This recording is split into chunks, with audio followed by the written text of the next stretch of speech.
Hello out there in the world, wherever you are. I know where you are. You're at home, same as everybody else, at least if you're following your respective dictator's orders.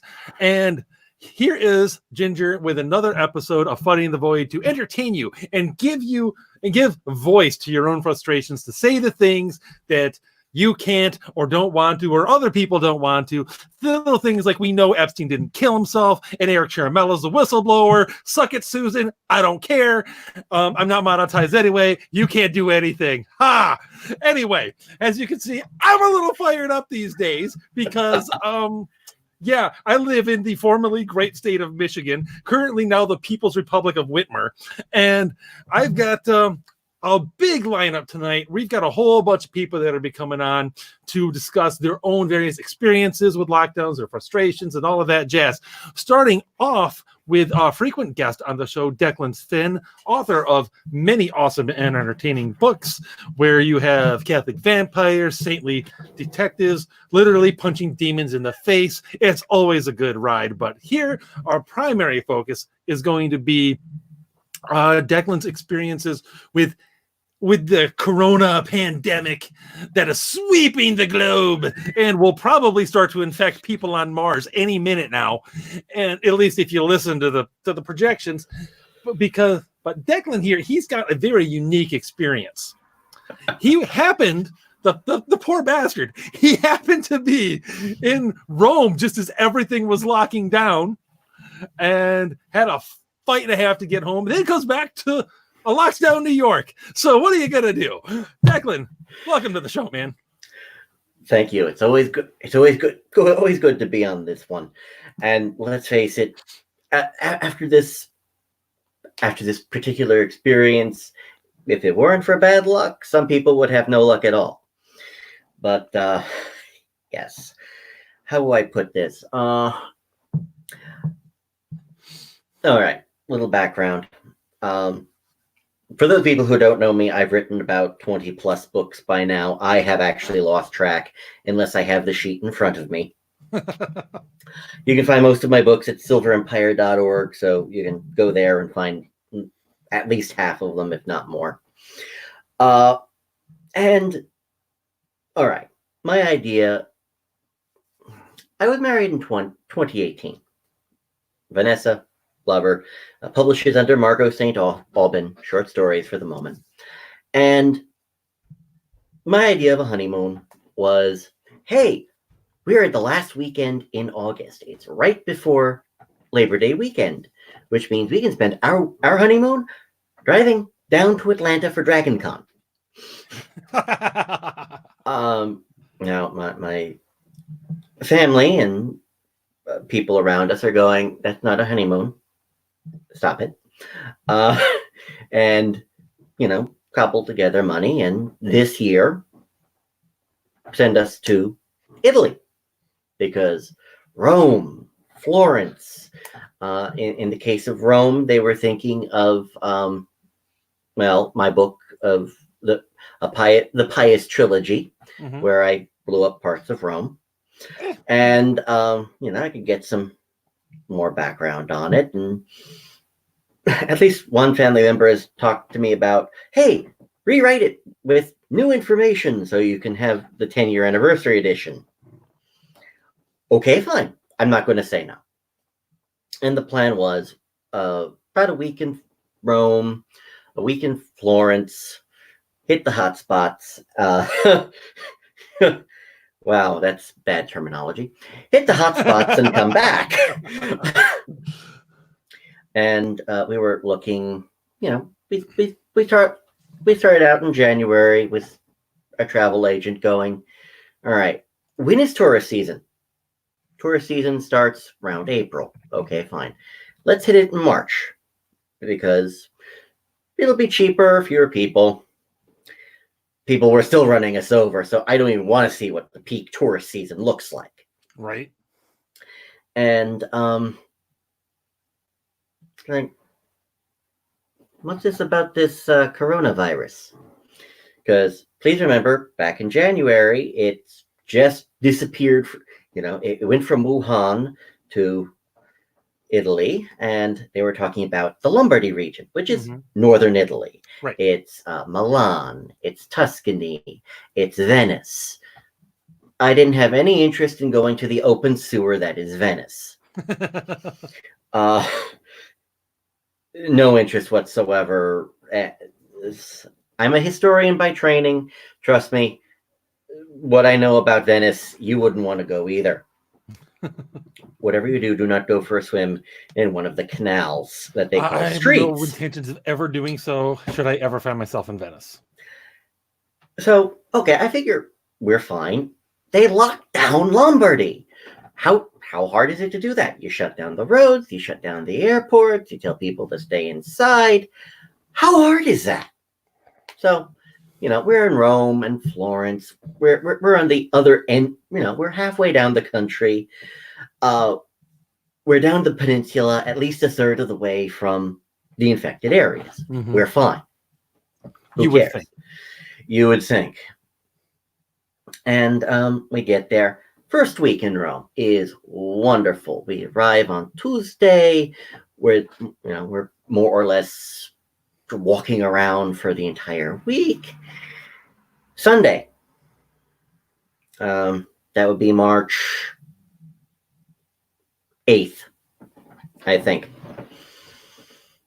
And okay. The tour of the Vatican museums we were scheduled for is shut down. And the streets are a little emptier. Not much. The pedestrians are nearly running us over. Mm-hmm, mm-hmm. And we look at the newspaper. The Prime Minister has locked down the country and closed down every public museum. Everyone is still on the subways, by the way. Of course. Just like New York. But Oh, well, theirs is more like the London Underground, where you can go from. In my experience with the New York subway, you can pretty much go at any point in the system and get to any other point in the system. Fairly easily. Mm-hmm.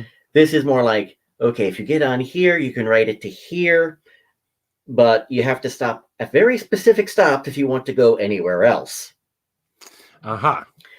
So the the Italian subways are like the London subways, and only even less populated. But still, we managed to get a seat or two every once in a while. But frankly, no one's panicking. No one on the ground, I should say, is panicking. Mm-hmm. No one in our hotels is concerned. In fact, the city locks down, and mysteriously, we wind up with somehow more Asian tourists in our hotel. Don't ask me how that works. Of course. And we're going. Italy is going to shut down the city at 6:00. It's like that's nice. Every restaurant has to close by 6. Well, congratulations, Italy. You just killed your restaurant industry. Yeah, pretty much. And we're still getting run over by pedestrians in the street. If you have never been to Rome, if your audience has never been to Rome, the motorcyclists or Vespa drivers or what have you are very considerate. They will speed down the street and they will drive around you. Well, that is nice. And every pedestrian, the attitude of every pedestrian is very simple. I have the right of way no matter where I'm walking, and you do not have the stones to hit me. And for the most part, they're right. It took me a few days to get the rhythm, but now in New York, they will run you over. And frankly, I don't know why you want to drive fast in Italy, because cobblestones. Don't get me started. We'll be here all day. We'll be here all night. But anyway, it's like first week, no problem. Sunday night into Monday, then we get the problem. For some reason, the Prime Minister thinks it's a great idea to make these lockdown announcements at 10:30 at night. And I only found out about one of them because, I couldn't sleep and I was on Twitter, and then it's like, what do you mean the city is being locked down even further? You shut down every public museum. You're shutting down every public event. You're closing Mass for the month. For Lent. Yeah. Yeah, this is going to end well. Yeah. So by Monday, we have called our travel agent. We have said, we would like to leave now. And by now, we mean tomorrow. Yeah. Now, according to really stupid guidelines, I don't even think my travel agent was 100% clear on. We were supposed to go from Rome to Florence and fly out of Florence. Okay, fine. We have to get to Florence before we can leave, but we're not getting to Florence. Our train to Florence is scheduled for Wednesday. We're stuck in Rome Monday, Tuesday, into Wednesday, because we're scheduled to leave from Florence, and they can change either the day. They could change the day, the time, or the place, but only one of them. Which sounds stupid to me, but that's what I was told. Rules. And that's what I was told on Monday. So let me check something real quick. Go ahead. They funneled you to Florence. They funneled me to Florence. Which is the city where the idiot mayor was, as the corona was just getting going. And there was still legitimate reason to be concerned about it. In order to make sure that no one was racist about the Chinese virus, the Wu flu, as the kids say, made sure that everybody hugged the Chinese. Yep. So they funneled you there. They funneled us there. Probably the whole reason they had to lock down the southern half of the country in the first place. Well, wait, it gets better. Oh, good. On Tuesday, I'm going through social media, and the hashtag Lockdown Italia is of particular interest to me for obvious reasons. For clear reasons, yes. And I wound up coming across one particular tweet that said, thousands of people left the lockdown area of Lombardy because they didn't shut down the roads. They didn't shut down the airports. And wait, it does get better. Not only did thousands of people leave Lombardy locked down, while I was in the Florence airport, and we'll get to that in a minute, I saw that there were multiple flights leaving from Milan, which is in the original lockdown area. I don't think lockdown translates very well from Italian to English, because whatever they did didn't qualify as a lockdown. I'm sorry. Fun fact about my background, I am the offspring of two medical professionals. When I was in high school, grammar school, I read a book called The Hot Zone. I haven't read it, but I know the book. Richard Preston, if I remember right. And it's like, guys, you could have locked down this city by following a book written 25 years ago. I don't know what was so hard about that, but I digress, because we haven't gotten to the fun part yet. Oh. 2 o'clock, what was it, Tuesday? Yeah, Tuesday, I'm told that the flights are becoming fewer and fewer to get out of Italy, which concerns us. For obvious reasons. On Tuesday, we go to the American Embassy, which is a place we took over in World War II and never gave back. And I was not even allowed inside the building. I had to talk to a member of the consulate outside. Wow. And I was told, well, we do not have any plans for evacuating American citizens from Italy that we can tell you. Which I hear, well, we don't have plans we can tell you about. I hear, we have plans, we just can't say anything. Yeah, that's exactly what that probably means. Yeah. That's bullshit. I'm sorry. I should not say agreed. that. I should No, not say that's that. okay. Trust me. Considering the ladies coming on the second hour, trust me, I warned this people. This is gonna be a spicy one. So Yeah. let it flow. So on Tuesday, before we get to Florence, my wife and I are told, well, the planes are getting fewer and fewer. You have to leave Florence. We have to. We're getting on Wednesday. We're getting on a train from Rome to Florence, so we can leave Florence at 6:30 in the morning. Awesome. And at that point, my first thought is, can we stay at the airport? Because why bother? Yeah. And we were told, well, you have a hotel room. You've paid for it in advance. You might as well use it. Okay, fine. So we get to Florence. We're held up for, we're running on Italian time. So, of course, the people at Alitalia can't be bothered to show up until well after 4:30, when everyone else has shown up. I'm stuck online to pay for check-in luggage. That wasn't the problem going from New York to Rome, but it's a problem going from Florence to Rome. Apparently, we were assigned a puddle jumper. And so by the time we finally pay for the checkout luggage, we have to run because the boarding pass says,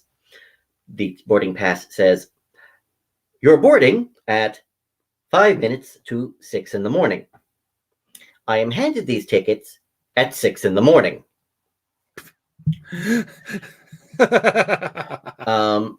However, I take a very close look at these boarding passes at 6:05.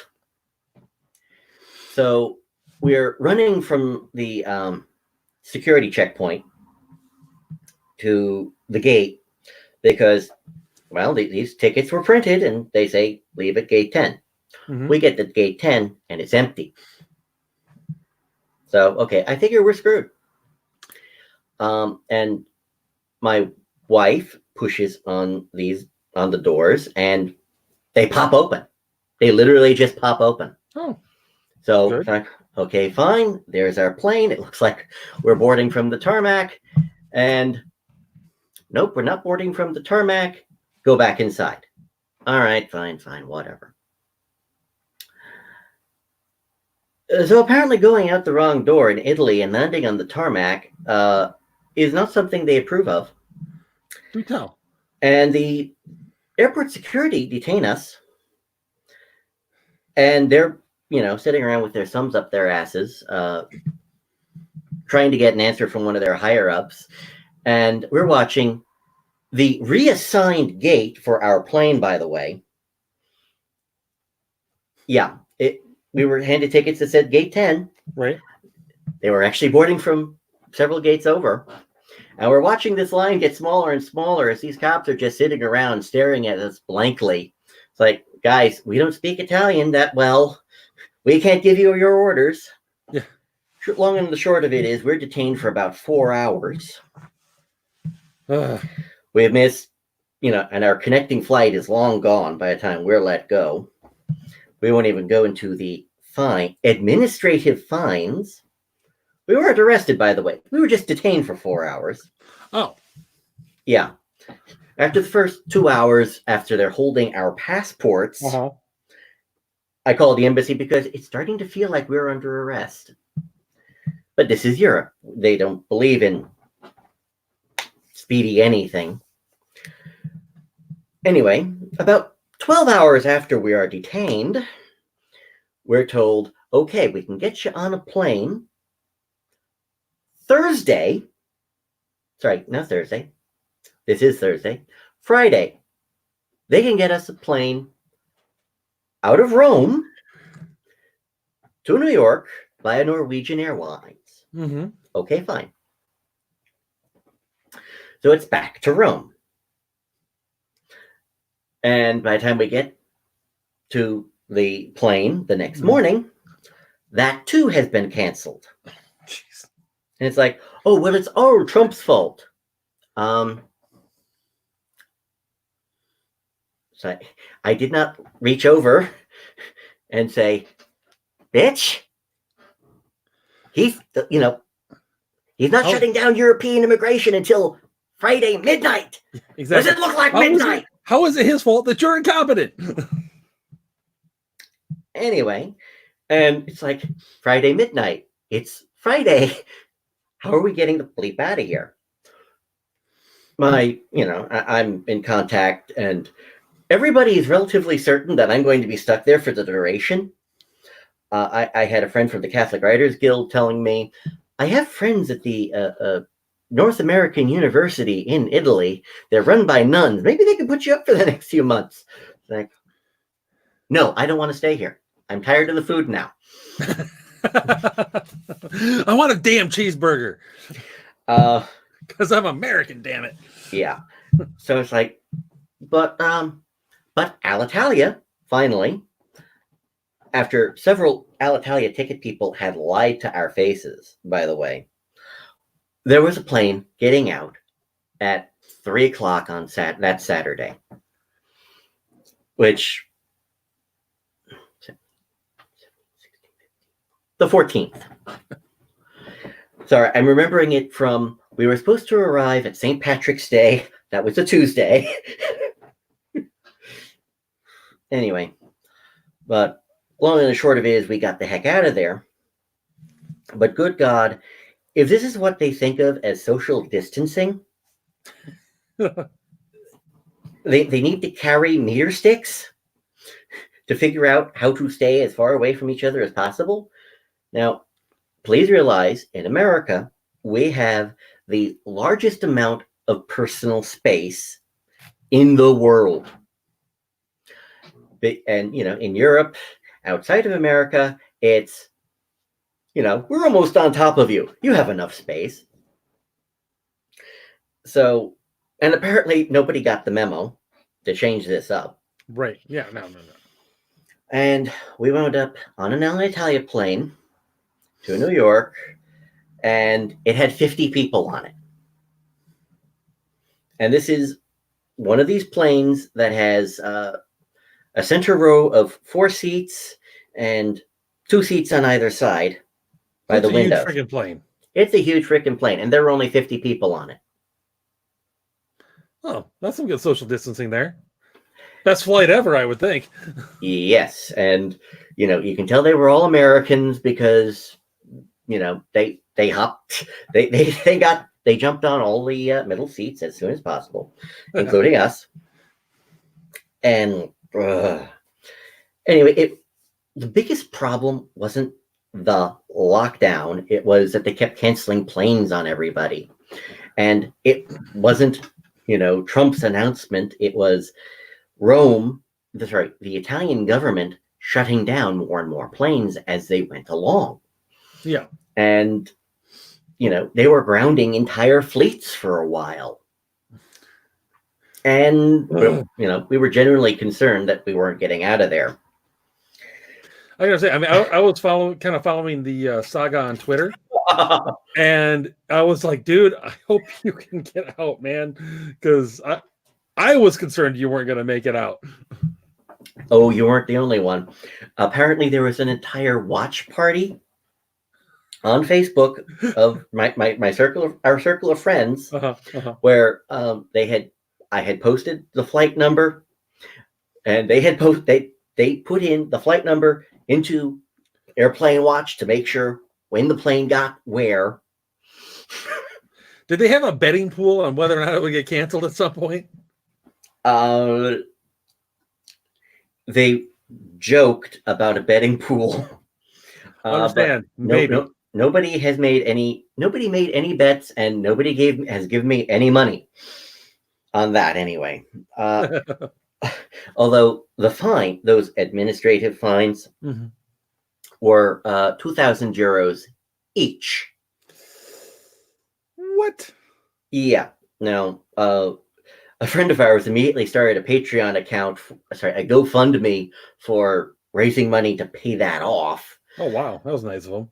Although I have had one or two fellow travelers to Italy who came back to America, got a whole bunch of Italian tickets in the mail, and promptly said, "Screw you, I'm not paying any of them." I'm never going back. Look, right now, even before New York went into lockdown, my first thought was, the next time I'm taking a vacation, it's to the other end of the room. Yeah. Okay, No kidding. Maybe out to Pennsylvania, they've got some nice gun ranges I want to try out. Well, there you go. And of course, I live in New York, where gun ranges I think are banned. Right. Yeah. And nothing says romance like the smell of gunpowder. Amen. That was actually one of the first times I had met my not yet wife. She took me to a gun range. She took you to a gun range because I was visiting her, and she was living in Indiana. Okay. It seems to me like she's just about perfect then. So it's a good thing you snatched her up before someone else did. That's a longer story. But live from lockdown. Anyway, so I come to New York, and apparently we were in lockdown before I even arrived. Nobody had told me that. And I've watched the entire country go crazy ever since. That's a good way to put it. The whole country going crazy. Now, what is the actual day to day? You look out your window, and what do you see in New York City? Well, the streets are, on the one hand, the streets are emptier. On the other hand, oh look, the streets are emptier. I can drive faster. I've had to go out a few times since returning. Now as we talked about as we talked about before the show aired, I'm a writer. My lifestyle is called social distancing. So, I've had to go out to the supermarket a few times. I've had to drive my wife to a doctor or two. Mm-hmm. Her visits to the doctor were, okay. Like, why are the guys at the hospital? Why are the guys at the doctor's office wearing hazmat outfits? Okay, it's not genuine. Creep you out a little bit, huh? Yeah. Okay, it's not genuinely that bad, but it's scrubs, it's gloves, it's masks, it's okay. Where do we just get the plague doctor bird masks? Dude, I am so I kind of want to get one now. Like my kids and I, we were joking about it. It's like, wouldn't it be awesome if we just all got plague doctor masks and just went to the grocery store? You can probably get away with it too. I think we could. I think it would be the best thing ever. And honestly, I'm a little bit tempted, even actually, to do it after everything blows over. After things return to whatever it is the new normal is going to be, because we all know whatever normal is a year from now, it's not going to be what normal was a year ago. This is true. Although, hey, lockdown is good for nothing else. If lockdown is good for nothing else, it's Californians are discovering that their gun laws are stupid. When everybody wants to go and buy a gun for their personal safety because... Wait a minute. I can't just go online and have it shipped right to my mailbox? What do you mean I can't walk out of the store with it? I was told this is as easy to get as Sudafed. Easier. It's easier to get than books. Right. It's not at all. When it's easier to get a Glock than it is to get an apple in the city. I guess if you know the right back alleys to go down, maybe. I don't know. But legally, no. Pretty much. No, I showed up in New York, and the CDC is waiting for us. We have to fill out paperwork. The plane taxied for nearly an hour because I think they were trying to figure out where our CDC team was trying to meet us. I had my first experience with the thermometers that read your head, your forehead. That scan you without touching you. The CDC people thought I was dead for a while because wait a minute. The CDC, hold on. The CDC was scanning you with the infrared thermometers at your forehead? Yeah. That is not a good place to scan you. Well, That's dumb. well, You're dumb. they couldn't get a reading on me. Okay, so they thought you were dead. Yeah, they had to go here. But after the third or fourth time, it's like, try over here. Like, click. Ah, you've got it. You do have a pulse. It's like, yes, I do. Thank you very much. And I had to explain to them very slowly that, yes, we are married, because they were trying to send my wife along without me. And he's like, wait, you two are married? Well, that's what she tells me. Yeah, I mean, I woke up one morning, I had a ring on my finger. She told me I can't leave, so here we are. I feel like there was a movie about this. Anyway. Yes. And when literally you could just make out the dark tongue script. It's like, we've got black and silver rings of Mordor as wedding rings. We're not that common. But anyway, so yeah, no, looking around here, driving out here, oh look, New Yorkers have become even more aggressive as drivers. It's like, all right, fine. I'm used to this particular type of idiocy. Right. So I generally know how to play them. For the record, if you ever drive in New York City, and I can't imagine why you would. I have no intentions of ever doing so. If I go to New York and there is a subway. Yes, there is. But if you ever need to drive, all you have to do to get people out of your blind spot is click your turn signal. They will shoot right past you to make sure that you don't cut them off. Okay, well, that's a good tip. But yeah, it's easy to manipulate these guys because you just have to assume that they're operating on the principle of me first, they're all selfish little pigs, and move on. We got back, it's coronavirus lockdown time, and suddenly it's, hey, almost nobody's on the road. We can go at 70 miles an hour and a 50. Like, okay, I'll be back here doing 60. Ciao. But no, it's actually getting kind of stupider. Now, we have a police station a few blocks away from our house, and you can tell the cops don't care about what de Blasio or Cuomo are saying. Okay, this is because, headline news, cop harasses married couple on bench because they're not social distancing, but they're married, so it's stupid. No, what was pointed out to me later is the park bench was basically in the shadow of one police plaza. It's okay, we've got to at least make it look like in front of the bosses that we're actually listening to what they're doing. My wife and I walked in front of our local police station, hand in hand. The cop at the front door basically barely looked at us. And there is a cop at the front door for one very simple reason. They've got cones at the sidewalk, so you can't just walk in to the police station. You have to be met at the front door by a cop because, okay, you cannot social distance inside our local police station. It's not that big. Right. And, but no, the cops generally don't care unless it's like, all right, it's the end of the month. We need to make our quotas. So they'll give out tickets. But at least in our neighborhood, nobody gives a darn. And, I will not give the number of the police precinct because, don't tell the ACLU. They have a statue of Jesus on the front lawn of the precinct. Don't worry. The ACLU is not watching. They probably burst into flames. But, hope. Yeah. But no, after a while, it's just a matter of stupidity. And my neighborhood hasn't changed all that much.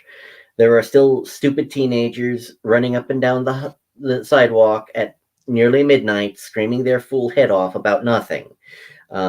We have often joked that somebody could get murdered on our block, being knifed to death, the victim screaming her head off, and nobody would notice because it would be business as usual. So it's a little nuts. And now, granted, I'm sitting here watching everyone go insane. Now, granted, I have friends out in Long Island Mhm. The political entity, for those people paying attention at home, where, his father, my friend's father, with 6 different pre-existing conditions, did just die the other day. Mhm. And the family had to do the death watch telecommuting with the hospital. Because, corona. Nobody else was in the at-risk group, but corona. And you can't bring the corona to him because he might die 15 minutes sooner. Well, actually, he originally had the coronavirus. Oh. He got better. He was sent home, and then had to go Okay. back in for like 2 other secondary infections. Like I said, there were pre-existing conditions, Right. which the corona did not help. Of course not. No. And a high school professor of mine did just drop dead today, actually. Oh, wow. So also supposedly from corona, although he was in his 60s. So all I could think is, so what was wrong with him beforehand? Because Right.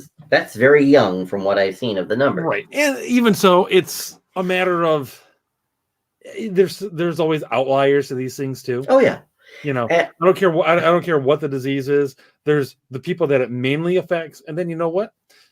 Somehow or another, it picks off a few others that it's not supposed to hurt much. Exactly.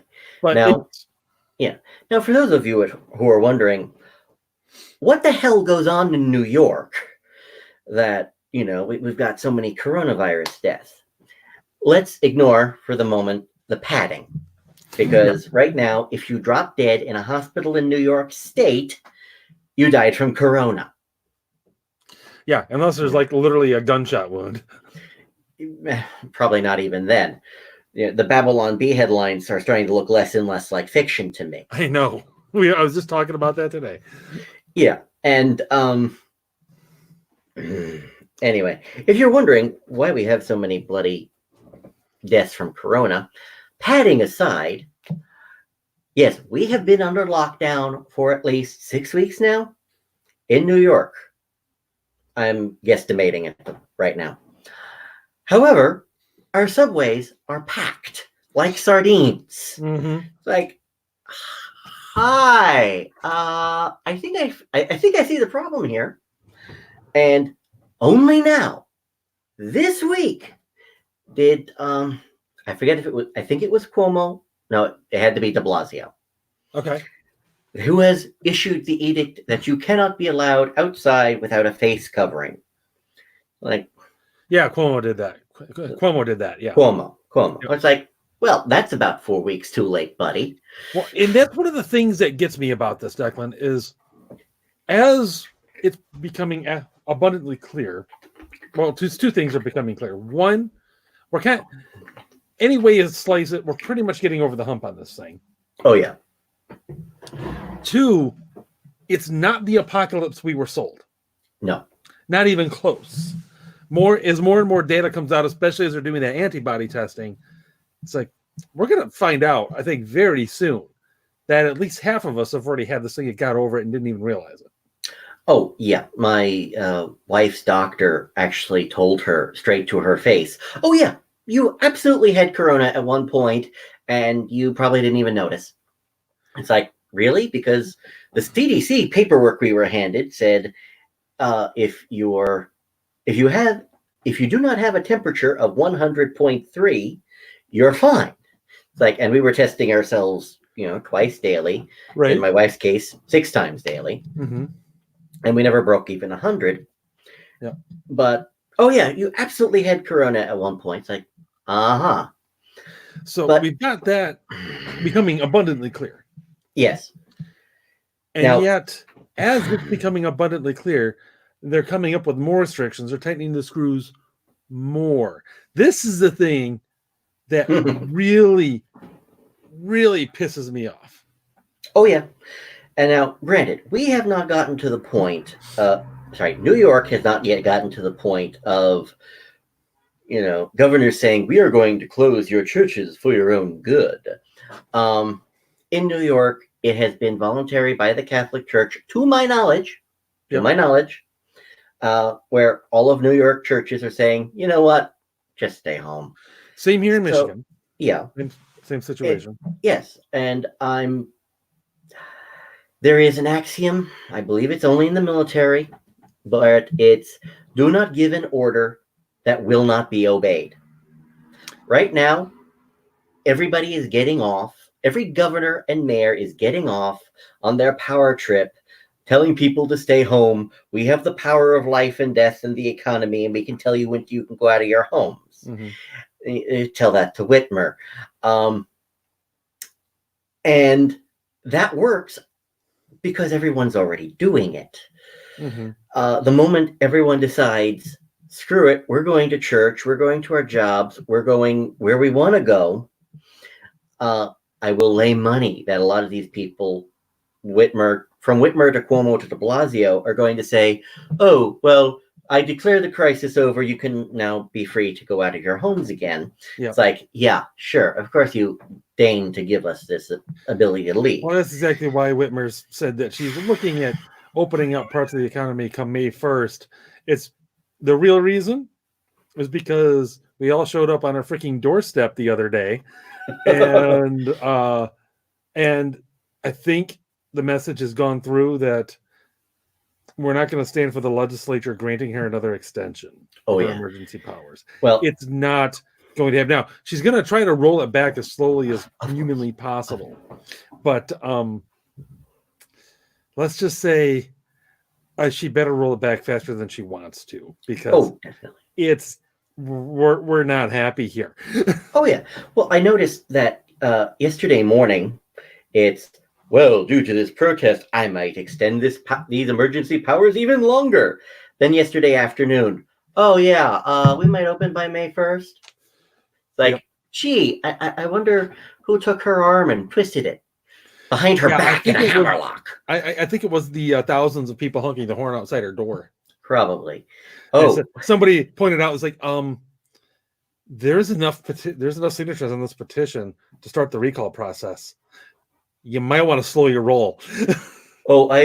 My wife is actually from Michigan. Yeah, she's from Michigan. Okay. Ypsilanti.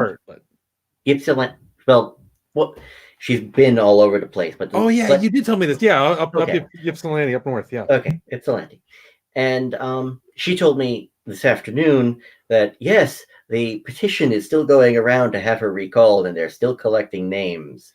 Yeah. Gee, I wonder why. Oh yeah, I fully support recall Whitmer. Of course. But right now we're going to have to do the same thing in New York, because our state legislature, who are filled with so many nutcases, it's not even funny. I know you read my book Hellspawn. Yes.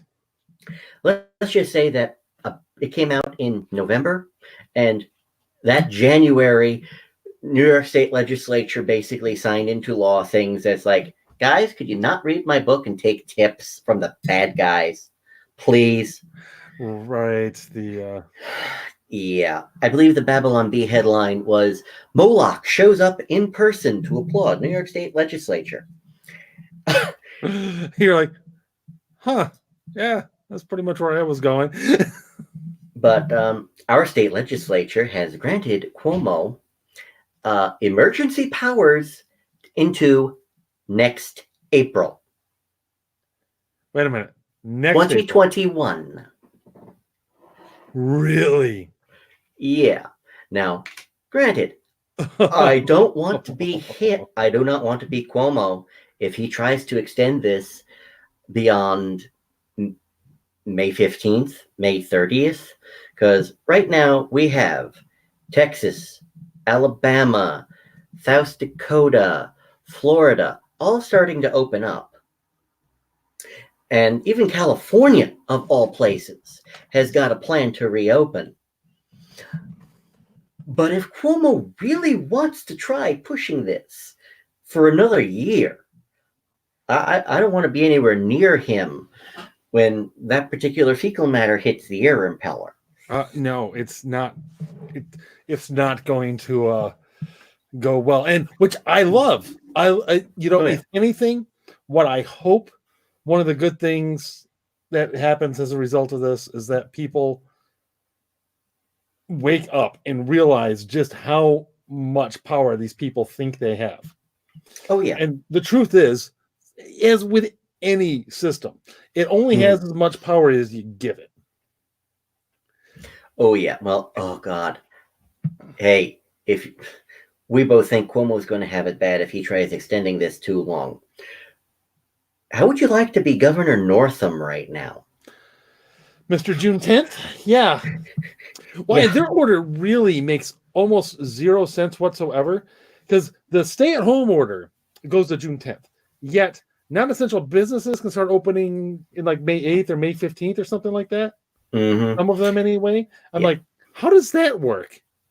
And it's one of the crazy things. I mean, you kind of hinted at it with how they went about locking down Lombardy, and with the subway still functioning in New York, it's like, okay, I disagree with this whole lockdown thing, but if you guys actually believe this, you're doing it in the most half-assed fashion imaginable. Bingo. It's like you can't lock down. You can't just say it's locked down. You have to actually lock it down. Do things to enforce a lockdown, and that's just the way it is. And that's what I've always said. It's like, look, people will kind of go along with it if they think there's a reason. Especially here in America, while there's a lot of individuality, there's also a lot of the civic spirit, I would say. Oh yeah. Where it's like, what, for the good of myself and my neighbor and all of that, there's a good reason to do this. We're gonna go along with it. As soon as it becomes clear that there isn't a good reason, you might want to get the hell out of the way. Oh yeah, and they can't. And so long as we think there's a good reason, we'll do it. And you don't really have to enforce much. Correct. But as soon as we don't think there is a good reason, the only way it's going to happen is if you try to enforce it, and enforcing it requires force. Therefore, and if you try to use force to make Americans, especially in places where they haven't banned the guns yet, it's not going to end well. No, it's just not. Especially with how divided we already are as a culture, it's just going to go poorly. That's not a threat. It's not what's going to happen. Oh yeah, and I have altered the deal. Pray I alter it no further. And you've already got these wannabe tyrants making mistakes. Over in Jersey, you've got Governor Murphy. The one who said, "Oh, well, the First Amendment is above my pay grade." Yeah. I wasn't really thinking about the Bill of Rights. Oh, you don't say. Yeah, it's like, hi, I'm sorry. What did the oath say when you were sworn into office?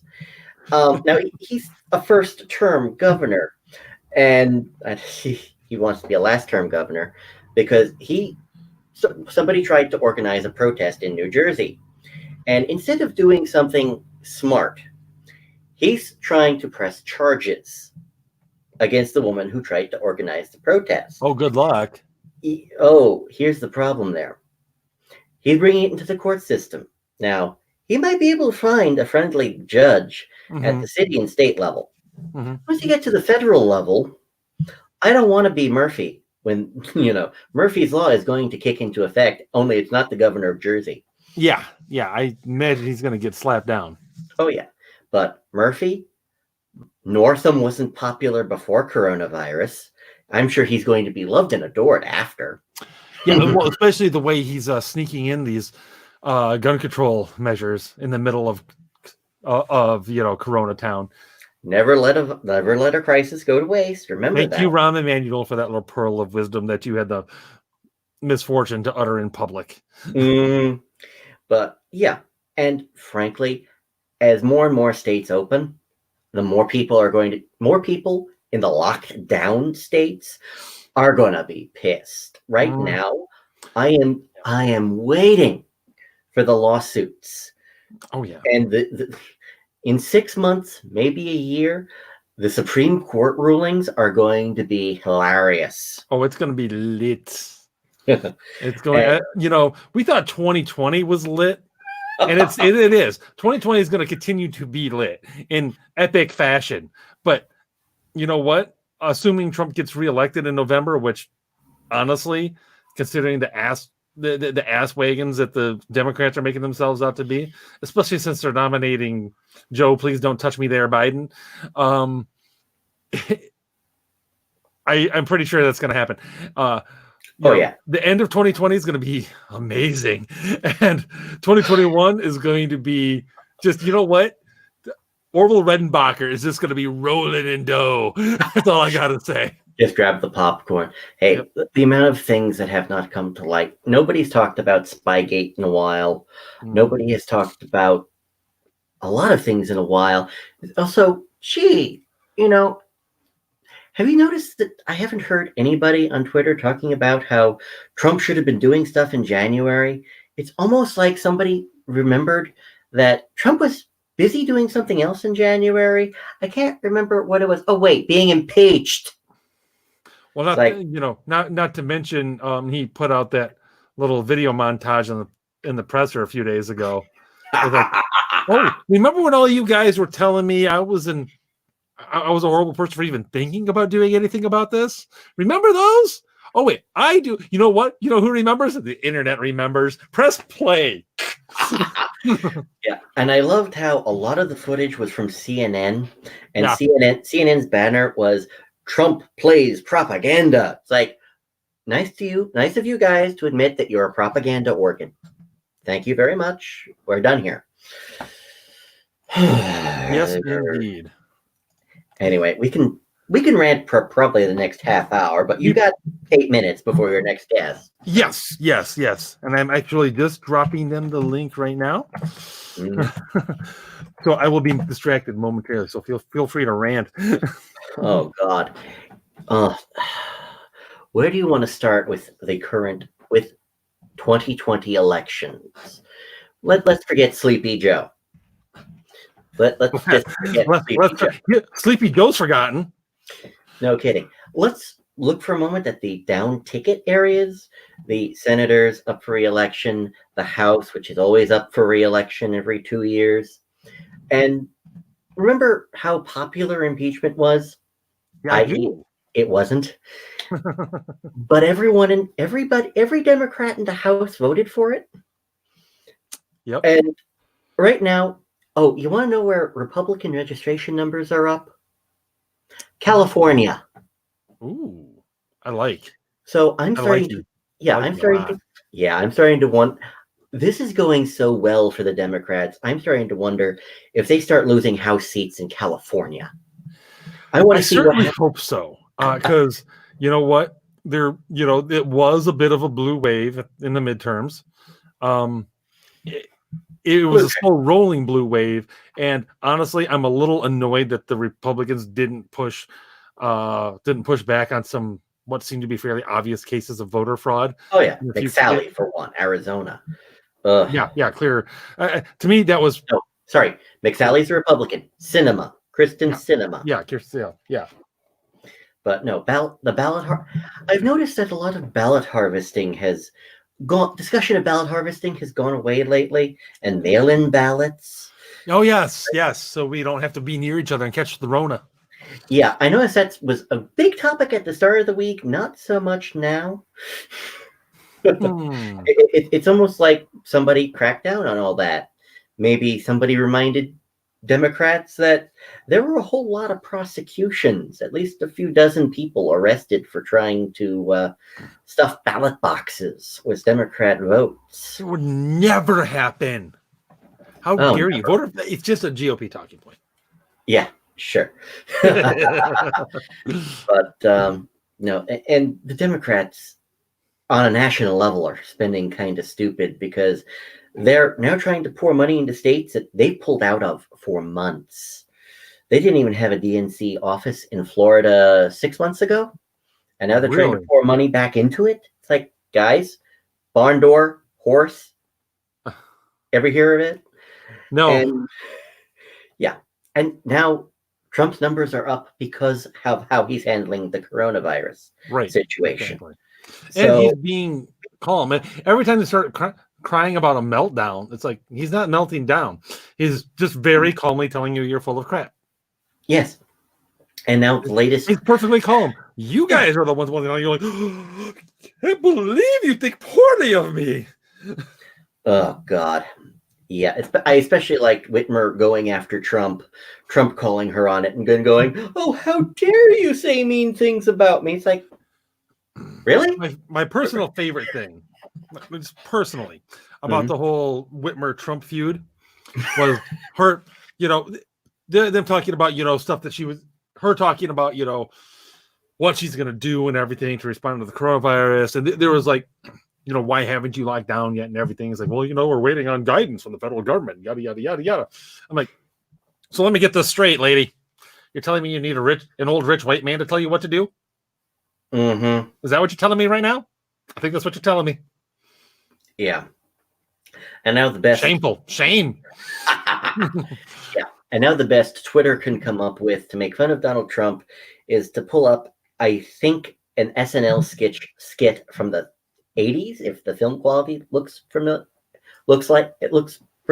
tells me anything. It's like, guys, you're now stretching this. You went from Russian collusion to impeachment to Ukraine to an SNL skit Trump did. It's just getting weak.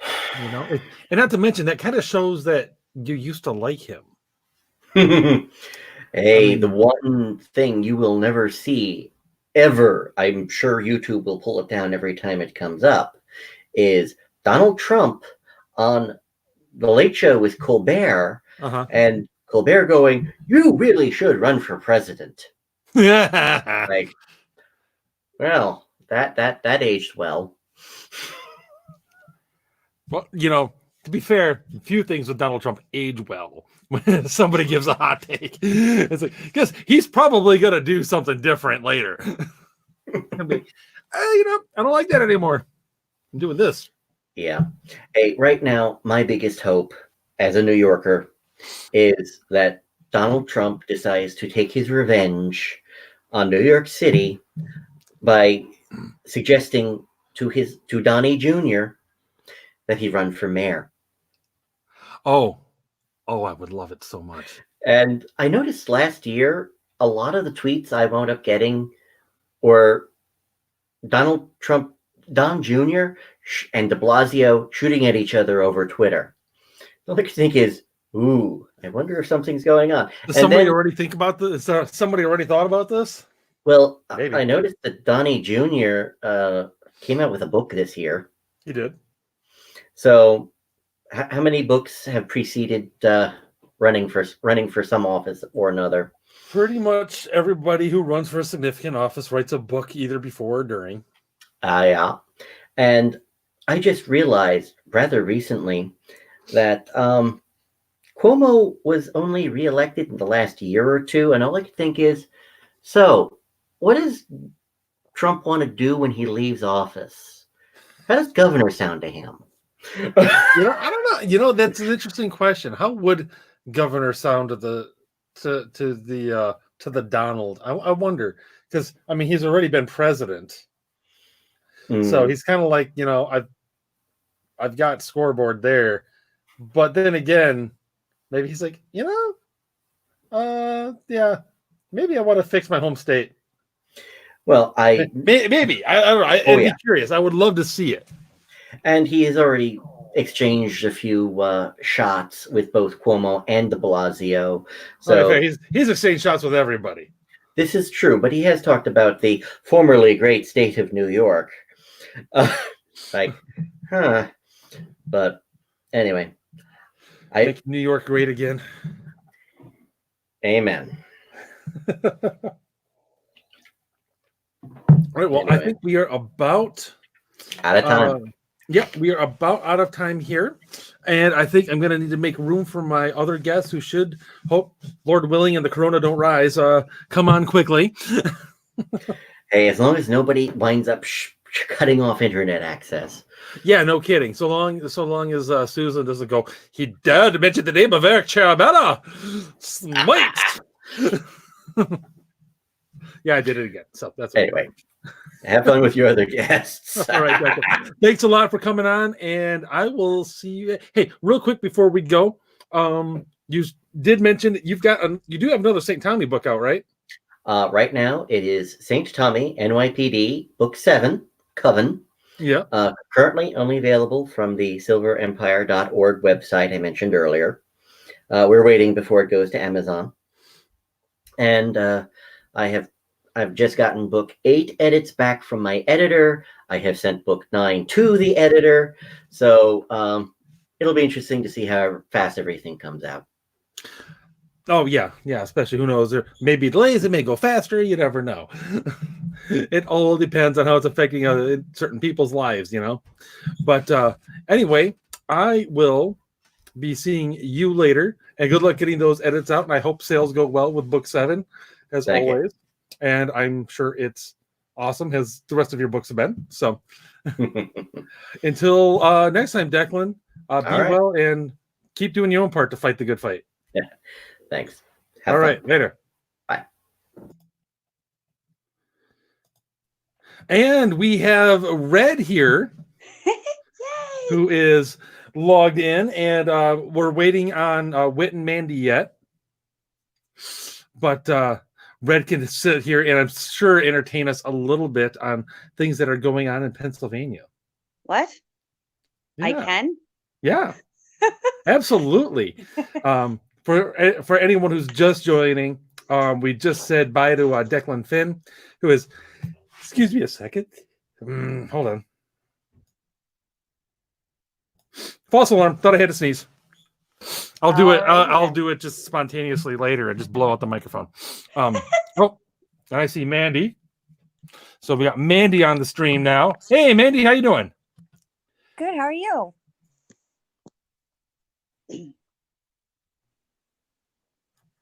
Every time I'm going to sneeze, it decides not to. It's annoying. What is happening? I keep thinking I probably have the Rona. Yeah. Is what I'm thinking. I'm probably going to die. I'm so glad Mandie's here. She fuels my anger. No kidding. No kidding. And this is actually anyway, for everyone just joining, we just got done with Declan Finn, who spent time in New York and Rome dealing with the various lockdown experiences in both places. And it was a little slice of heaven from what he says. But now we are joined by Red, who has been on here a lot and also co-host Blunt Talk with my little internet sister, Crystal. Woo. And first time on the show is definitely not Mandie. Nope. Can you hear me? Yeah, I can hear you just fine, Mandie. Okay. You're a little quiet, but which doesn't seem like it'd be you at all. But She won't stay that way. I hope not. No. Especially if Whitney doesn't make it, we need somebody to pick up the slack here. So anyway, this is Mandie's first time again. And so Mandie, thanks for coming on for one. Thank you for having me. Oh, it's gonna be awesome. And so you're both in Pennsylvania. Yep. So how are things going there, pray tell? It's probably different where she's at. So she can go ahead since she hasn't been on here before. It's horrible. I mean, everything is closed. It's just like I yesterday I did some civil disobedience, and I got a tattoo in a place that's supposed to be closed. This is awesome. People are over it. Yeah, and we've got Whitney in now too. Sorry guys, my freaking earbuds weren't working. They're like the bane of my existence. Okay. You are just fine. Mandie was just telling us about her experience in her little corner of Pennsylvania and her current act of civil disobedience. But take it away, Mandie. Oh, I was just saying that I went and got a tattoo yesterday. There were a lot of people there too. So they are just doing like an underground operation, and they're cutting hair in there. But people, it seems like in the past week, maybe not even, maybe like 3 or 4 days, something just changed and people are over it and they're like out a lot. Like the stores are packed. People are awesome. Just done. Yeah, it's about time. It makes me smile every time I see like extra cars on the road or just people parked outside a business that you're like, is that really what they consider essential? You know what? I don't care. It makes me smile just a lot. And Mandy, what you said about just kind of people obviously being over it. I think we had that happen in Michigan just a few days before Whitmer's extension, actually. And I just noticed it was a beautiful sunny day. It was like 70 degrees or something like that. And people are just driving around everywhere. You know, I'm like, there are exactly 0 fewer cars on the road. Everyone's going places. They're just going to different places. Awesome. Right. I love it. Yeah, I don't really see anybody like particularly following it. I mean, the last time I was out, I didn't see a lot of people like following the stickers on the floor, the social distancing stickers. Like, Oh goodness, they're everywhere. I wasn't really seeing. Yeah, they're everywhere. Like they just popped out of nowhere. They manufactured like a whole bunch of them. It's weird, but yeah, I don't really like.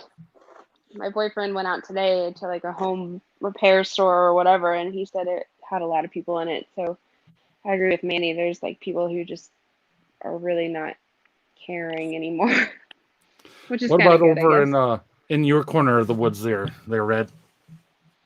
Well, I went to the grocery store today to pick my husband up food before he went to work because I went to my mother's, which is 2.5, 3 hours away today because I don't give a shit and I miss my mom. How dare you? Yeah, I know. I went outside in my terrible. car. I know. Mhm. And Half of Pennsylvania is probably going to die because of you.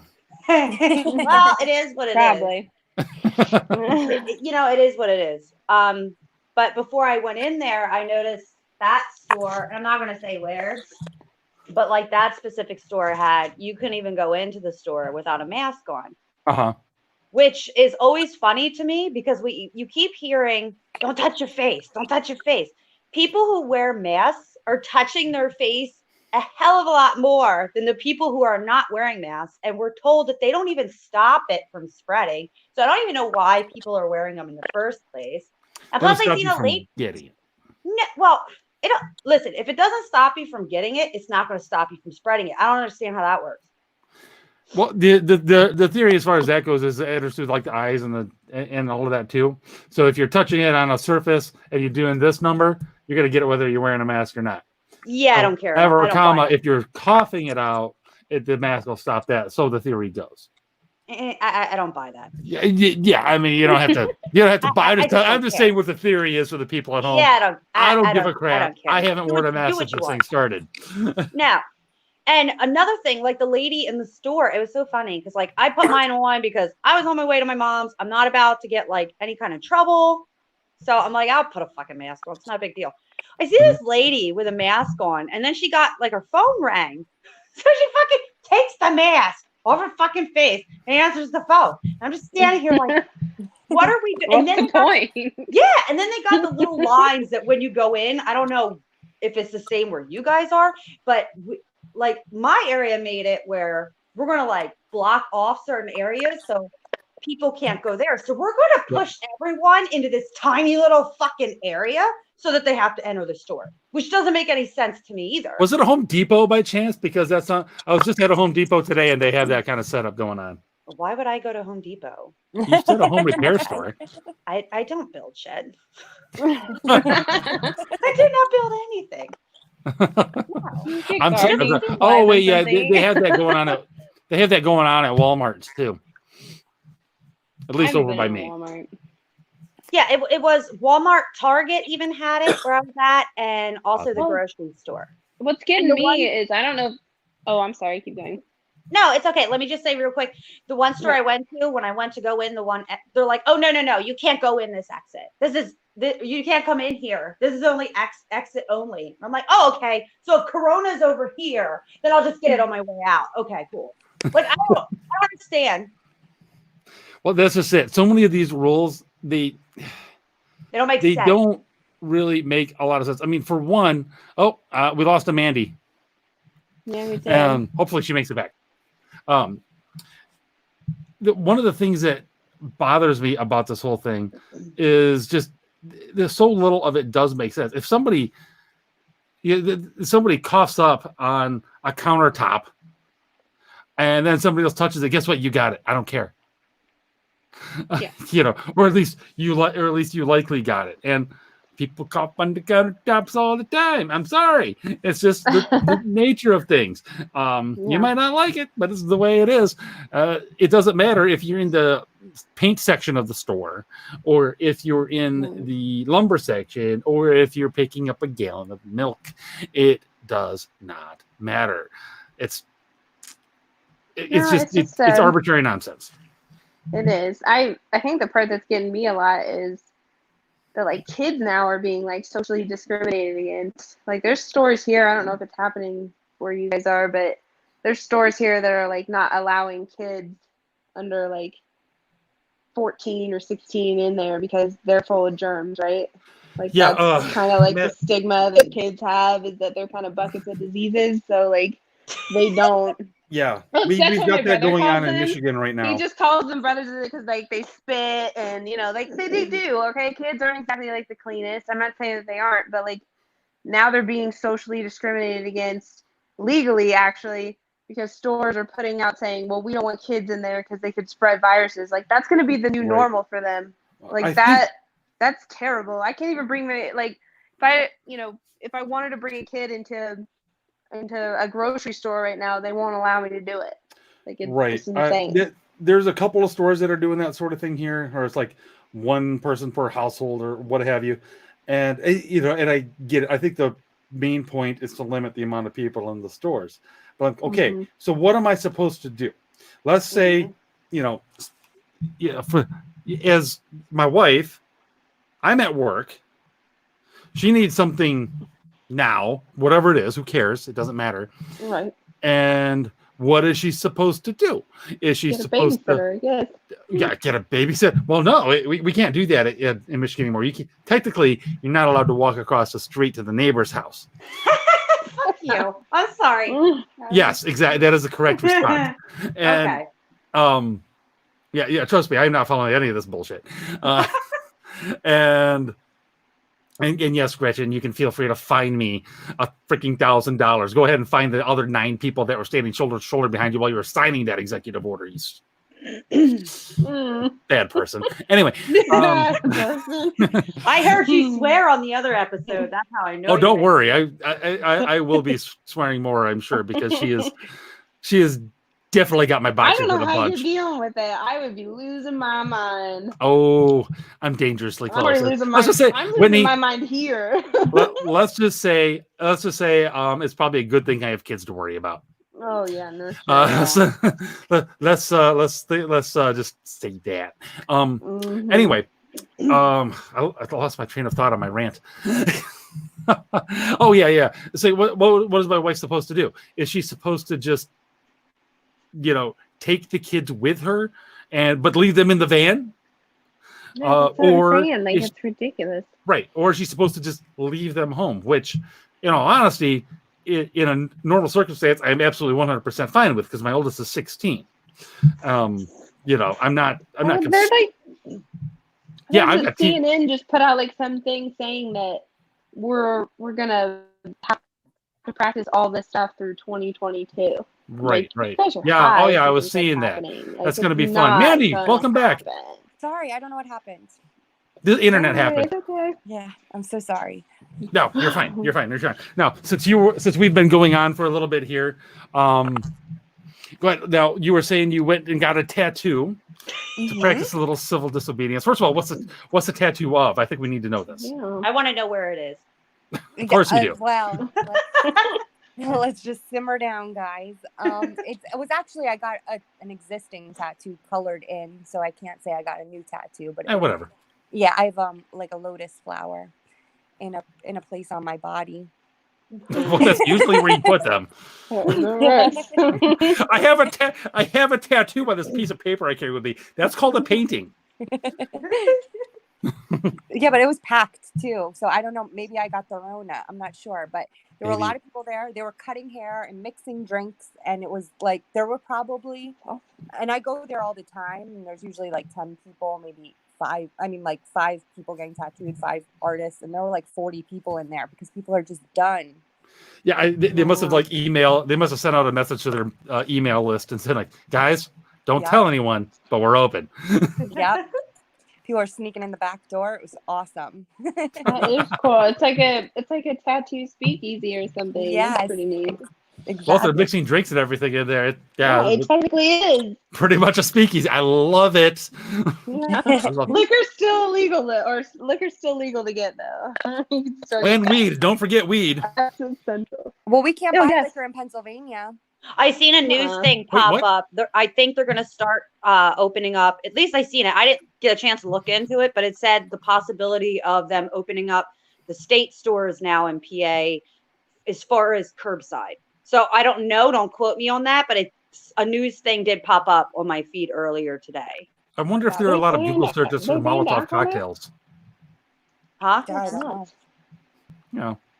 It's like, How you gonna tell Pennsylvania people like me and Mandy we can't get like whiskey or something? We're in the middle of the apocalypse, but we can't get, we Right. can't down shots. Like, what is that? I fucking hate Tom Wolfe. Don't piss me off. He is the worst.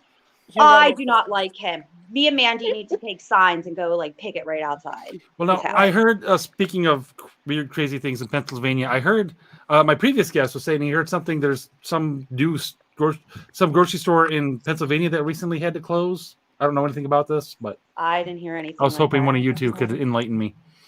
I'm not sure. I don't know. No, Yeah, I don't Oh, know either. dang it. Well, never mind then.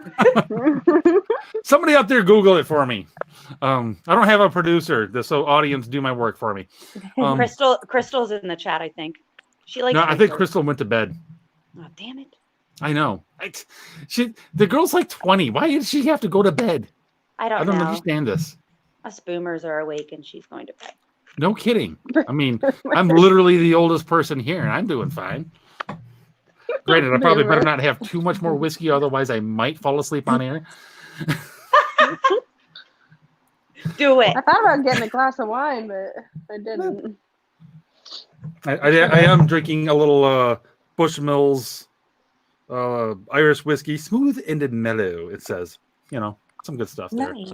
or at least Do you- reasonably decent. Do you hear this, Mandy? Do you hear what he's doing to us? I have so much liquor, Ed. Are you out? Yes. Are you serious? You're out? Yes. I know. I didn't plan accordingly. What the heck, Red? What's wrong with you? I don't know. I'm sorry. Okay. Mandy, God. bring her some friggin' booze. Right? I'm Do a little about to. civil disobedience. I didn't know Your that, grocery Ed. stores don't That's have good. booze in them. They have wine and beer. Oh. Well, that'll do. I mean, if you've got to go basic white girl and drink some White Claw, do it. Stop it. Don't There you ever go. say that. Do not. I've never Ed. tried it. I will not, Mandy. I would I'm not. not- I'm not a basic white girl when it comes to that. I've never tried White Claw. No. What if I just wonder, is there pumpkin spice White Claw? Oh, gross. I don't know. That's disgusting. But it is the most basic white girl thing ever. It is. I love this group of women. How you mentioned pumpkin spice. They're like, ugh. That is funny. Then again, It's really quite overrated. then again, I know the crowd that I'm in. So, Yeah. This is true. so Red, how? Okay, you went and visited your mom. Yes.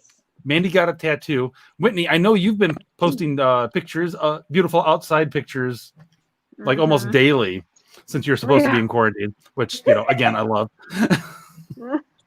Yeah, no, I don't particularly care for all this stuff going on. I mean, I did stuff on Easter. I definitely defied things in that way, but the gathering was less than 10 people, so I guess I followed the law. But it was not an Accidentally, essential activity according to the government, so right? I did that. But I've just been not wearing a mask because I'm not gonna do it. They're gonna have to force it on me. Yeah. They're just gonna have to do it. I have a lot more. I put my faith in a lot more things than all the hype.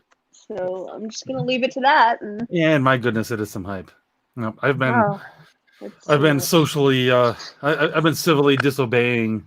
If I have to see one more CDC commercial, I might kill myself. I'm pretty much over seeing. Oh gosh, those if I see CDC one more, commercials. we're all in this together. Oh, Don't the one where piss me off. did you guys like even tune into that one world thing that they were doing No. today with the whole? No. I He watched showed it up for on my 2 Roku seconds though. and I wanted to die. It was the A little worst thing button I've to ever seen. a little button to watch it showed up on my Roku actually shortly Oh, before I no. came down here to set up, and It was terrible. It I- had I was like- it was I saw that it was like stay home together, some blah blah blah, wanna- global citizen. Oh, I'm like, oh, hashtag. shut up. I swear, like all these like liberal white women just like feel so important lecturing me on Facebook to stay home and do my part. Like I Effing want to Karens. murder someone. I'm like, I'm over it. Like I'm not saying that I'll do that. Like Your boyfriend is let's not say safe. that I'm gonna do that. He's totally safe. No. He's not safe. But He according must to be Dr. listening. He's not safe. But if you want to talk to if you want to listen to Dr. Fauci, hooking up with a total rando on Tinder is fine if you're willing to accept the risk. But I can't go to a mass. No. And I can't go to work. Yeah, So- exactly. The people I just like I feel for like anybody who loses a relative or a loved one, like they can't even go have a proper burial. Well- Like it just makes me sick. Like I My, hope that I don't lose anybody's because I don't want to have to like not be able to do something like that. Well, That's weird you said that. My previous guest, Declan, I was actually telling the story of not somebody that he knows personally, but a friend of his father or father-in-law, just recently died over in Long Island, and they basically had to do the death watch via Skype. No. Wow. It's like It's that terrible. Is is terrible. crap. So you don't get to see Uh-uh. them while they're in the hospital and they're dying, and then you don't get to go to their funeral. And somebody told me that like you can't go, like you don't even get to see them. It's like you either cremated or a direct burial. I I would lose it. Yeah, that's. Oh I my don't. god. I haven't Mm-mm. heard that like from anybody other than just some random person talking about it. Pitchforks are increasingly in order here. Yeah, I mean, that would make me just totally. Oh, it'd make pop me off. nuts. Yeah. but here in Michigan, of course, we've got Governor Umbridge, and I'm just people are increasingly a little bit livid with her, and I honestly think part of the reason that she threw out all of these somewhat confusing, vague, and arbitrary rules was precisely because she knew we weren't listening to her anyway. So I'm going to throw out a bunch of crap that the stores, like corporate, is just going to say, you have to follow this because the governor said so. She threw out a bunch of rules just to annoy us, which worked very well because, like I said, I've been civilly disobeying my ass off, and starting, of course, I went to the protest in Lansing this past Wednesday. That's cool. That's awesome. Oh yeah. My dad said he was going, and my wife suggested it's like, why don't you see if you can get the day off of work and go? I'm like, it's a good idea. I'm gonna do it. So got the day off of work, took my oldest kid along with me, and Cool. off we went on a little field trip. And we got there. The protest was supposed to start at noon, but we got there about 10:30, which is really good because the streets were already clogging up. Wow. We got there basically just in time to be able to get down there and find a parking spot a couple blocks away from the Capitol. And because we found a parking spot because we're like, as we drove by, like, crap, people are out protesting. Screw it, we're going to do that too. So we, parked the truck, got out, and went and participated in the shenanigans happening right outside the Capitol. So that was always fun. Yeah, that's cool. I think there's supposed to be like 3 planned protests here in Kansas. Good. They're gonna do one in Kansas City, I think, and then that'll probably be in Missouri. But anyway, Kansas City and then Topeka, and then I thought maybe one here in Wichita. I know my dad was saying something about going to one. He has a small business, so he's feeling it. Yeah, I'll bet he is. I mean, his Yeah. is considered essential right now, so that's good. That's good. That's very good. But even so, Mhm. I'm sure it isn't helping at all. No, he has people at his work are like chomping at the bit to want to quit and stuff. So it's Well, affecting a whole bunch of different things. And and pretty that's bad. the frickin' that's the frickin' panic and everything that the government and the media have so thoroughly instilled in us. Well, there's 22 million people unemployed, so Yeah. people are Well, listening. yeah. It's like, Insane. for the love of crap, people. Jeez. But yeah, and, today I was actually at my dad's place, his second property, far away. So we had to travel, and helping to improve his shooting range. That's nice. No particular reason. No, not at all. Just doing it randomly. No particular reason whatsoever. We wanted to improve the shooting range.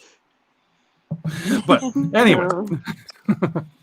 Anyway, That's so funny. then my wife is, she's currently down at our second property, working on getting the farm going. So, yes, Governor Umbridge, we're planting things during the pandemic. Oh no. So Red, you killed half of Pennsylvania. I killed half of Michigan. I didn't get You out of guys my are car. basically murderers at this point. Oh my gosh. Right? I know. I have blood on my hands. Unbelievable. And Daddy's got blood on, well, who knows what. We don't know where she got her tattoo at. But We have a Could be- protest, I don't- man. what's that? We're gonna go, right? Harrisburg. Yeah, there's a protest on Monday in At noon. Harrisburg. Nice. Yeah, finally. Awesome.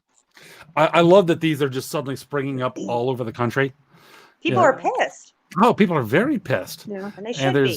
there's, oh my goodness. And Actually, if you're listening and you're not, please find me on Twitter. War like fire and talk to me, because I won't make you pissed. oh, it is very, very, very easy to be pissed right now. So easy. There was one of Shockingly, no, it's not. And I wish I was seeing a lot more anger than what I actually am. It's making me more angry that people aren't angry. more people are getting angry. No, I think want them angry now. Oh, me too. Me too. Okay. I would much prefer that it was that people were angrier 2 weeks ago, but I'm happy that it's finally coming out. And I think, at least in Michigan, it's exploding because of the extra arbitrary nonsense. Like you can't go fishing if your boat has a motor on it. My stepdad told me that today. He's like, but if you're on your canoe or your kayak, it's fine. So I'm like, so what? Is this like because if they have to catch you, they can fucking catch you? And he goes, I don't know of any other reason. Well, the stated reason is because they're minimizing the amount of people going to the gas station. Oh my gosh, shut up. What are they Yeah. licking the knobs? Like when you get gas, are you licking knobs? Are you coughing on them, spitting on them? Yeah. Well, what baffles Have me they about tried- that is nobody just goes to the gas station just to fill up their boat. They go to fill up their truck and their boat at the same time. It doesn't matter. I just don't understand. It's like all these like mothery kind of smothery laws that like they just like put out there. Like, oh, we must like prevent anyone from having contact whatsoever. Like, why don't you guys just try banning coronavirus? Like, we're pretty much there at this point. Like, No just kidding. ban it. Like, just say Ban I don't want anyone to die, so disease is not allowed. Like you guys are just ridiculous. Just shut up.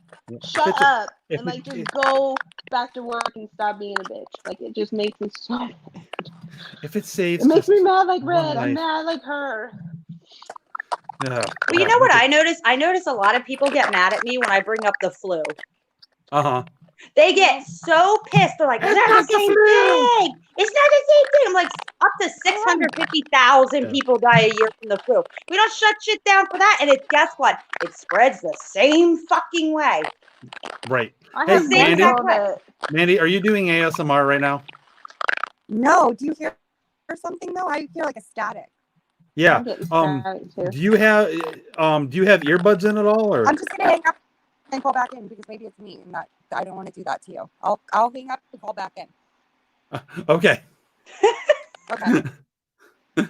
Was it? Do you hear static now? No. I don't. No, have it was any more. definitely on Mandy's end because I could see the little thing pulsing around her avatar there. Damn it, Mandy! It was her tattoo. It sounded to me like she was like eating Cheetos. It's Yeah, a little possible bit. too. Knowing Mandy, it's highly possible. She's probably like, I'm gonna hang up and finish my Cheetos. And go back to bed." I said, I don't know. This is some weird ASMR thing. I'm just gonna sneak this into the podcast here, but you never know. And I had this chick that I went to high school with. She's running for some district thing. I don't know. Anyway, she's running to be a part of government, and Ew. I know, it's gross. Why? Anyway, she, her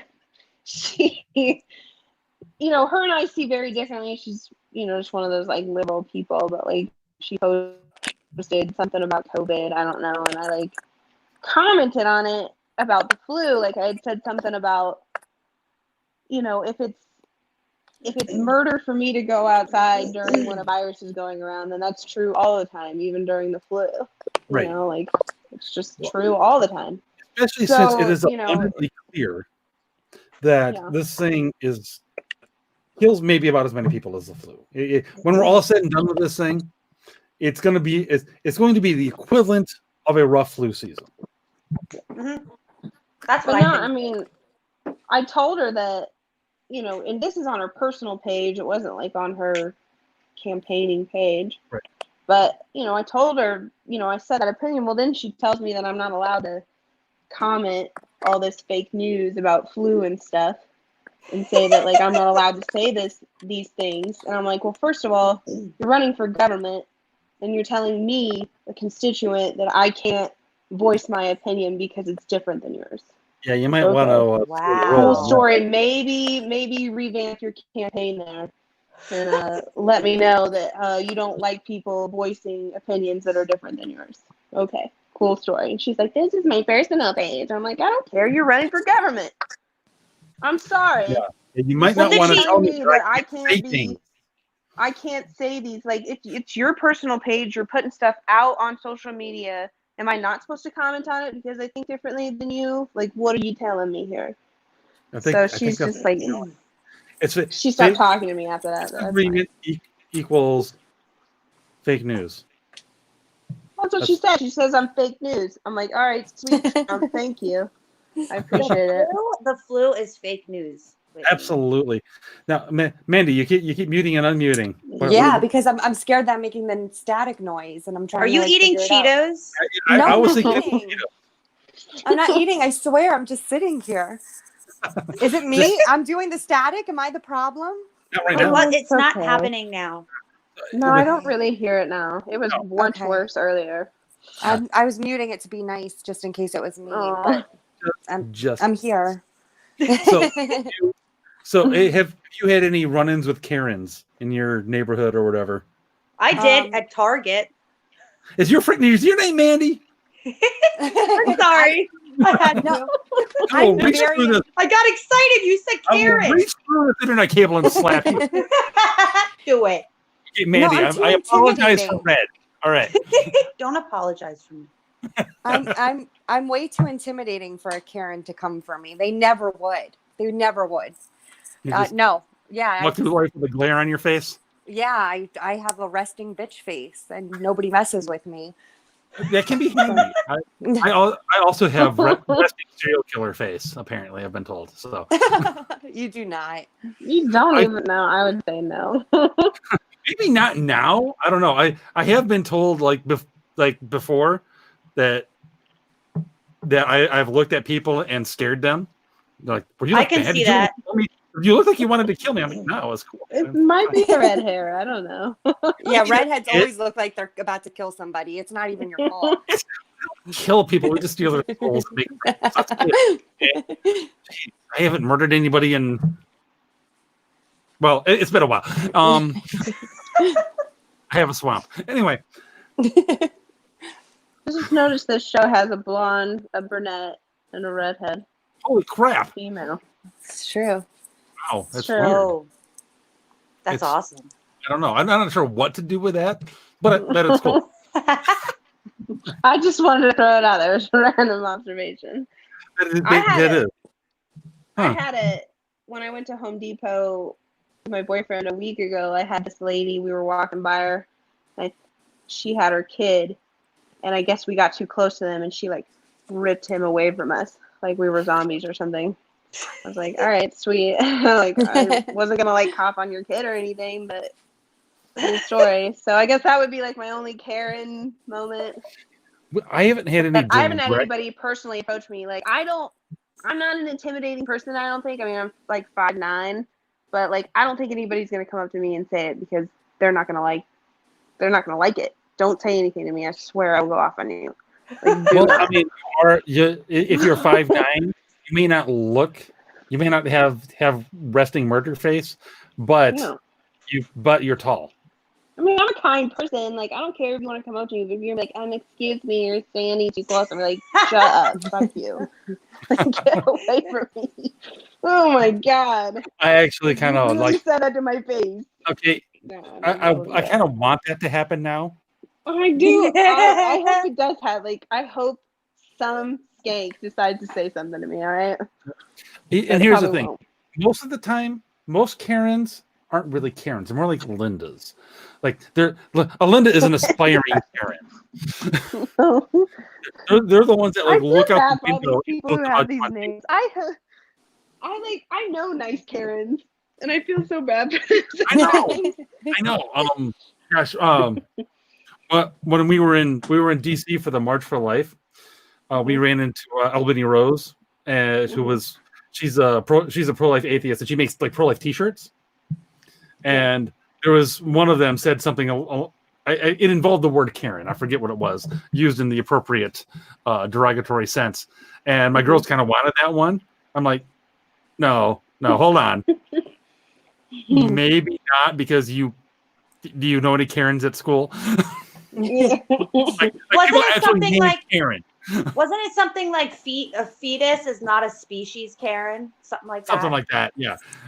It's like I was like, you know what? There may be people named Karen at school who won't get the joke. So People literally Who cares? say that to your face. They literally said that to your face.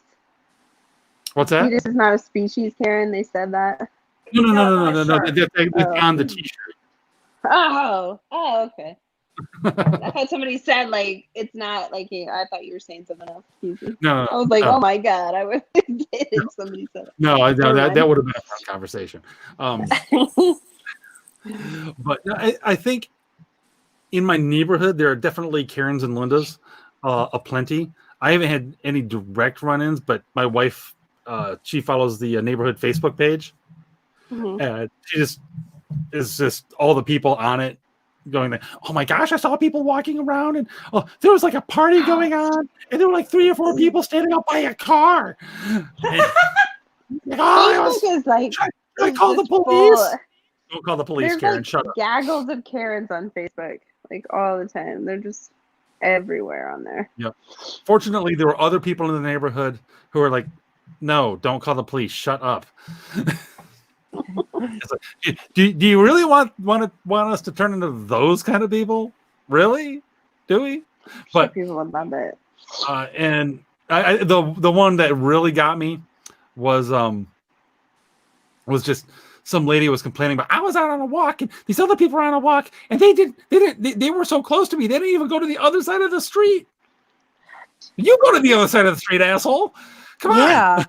You're the one with the fucking problem. Exactly. It's like there's 2 sides of the street, and apparently you were out for a walk, so your legs work just as well as theirs, and you're the one with the problem. Oh, It's God. ridiculous. Too much. You kind of want to just find those people and just strangle them. Yeah. Various things out. There's the redhead. There he is. There it is. That's fine. Put it this way: this has definitely got the angry ginger coming out a lot. This whole thing, I haven't been this fired up about something for a while, and let's just say I was really glad I was at the protest on Wednesday, and I did take note of the fact that many of my fellow peasants did in fact bring pitchforks. Oh, that's awesome. But of course, they're pitchforks that look suspiciously like AR-15s, but I like that better. it's like I was like, oh, Why not both? oh, right, man, why not? Both? Nice. Maybe I'll bring a pitchfork, an actual pitchfork, and because I don't know. I have mixed feelings about showing up with the ARs personally, but I don't really mind if somebody does. Put it that way. All right. It's like I did think briefly about bringing mine, and I'm like, no, I'm not going to bring mine. But then again, maybe next time, because if things don't roll back the way they should on come May 1st, there's going to be another protest. Absolutely. May 1st seems like so far from now. I can't even think about that. And that's Ours is May 3rd. Yeah. I mean, I'm expecting it to get continued. How long is Pennsylvania supposed to go for? Have they said anything? First, at least now. Right. Mandy, did you hear anything differently? I heard the first. No, yeah, I heard the first too. But we've been doing this, I think, longer than it's like New Jersey, New York, and Pennsylvania were the first ones to do it. No, so it's too long. It's been too long. Weren't we the first? It has been. We were close. Yeah, it's been since what, March 13th? Yeah. No, more than that. Because I said it was, no, that's right. March 13th. It's around then. It might have been a little bit before, but it was definitely around then.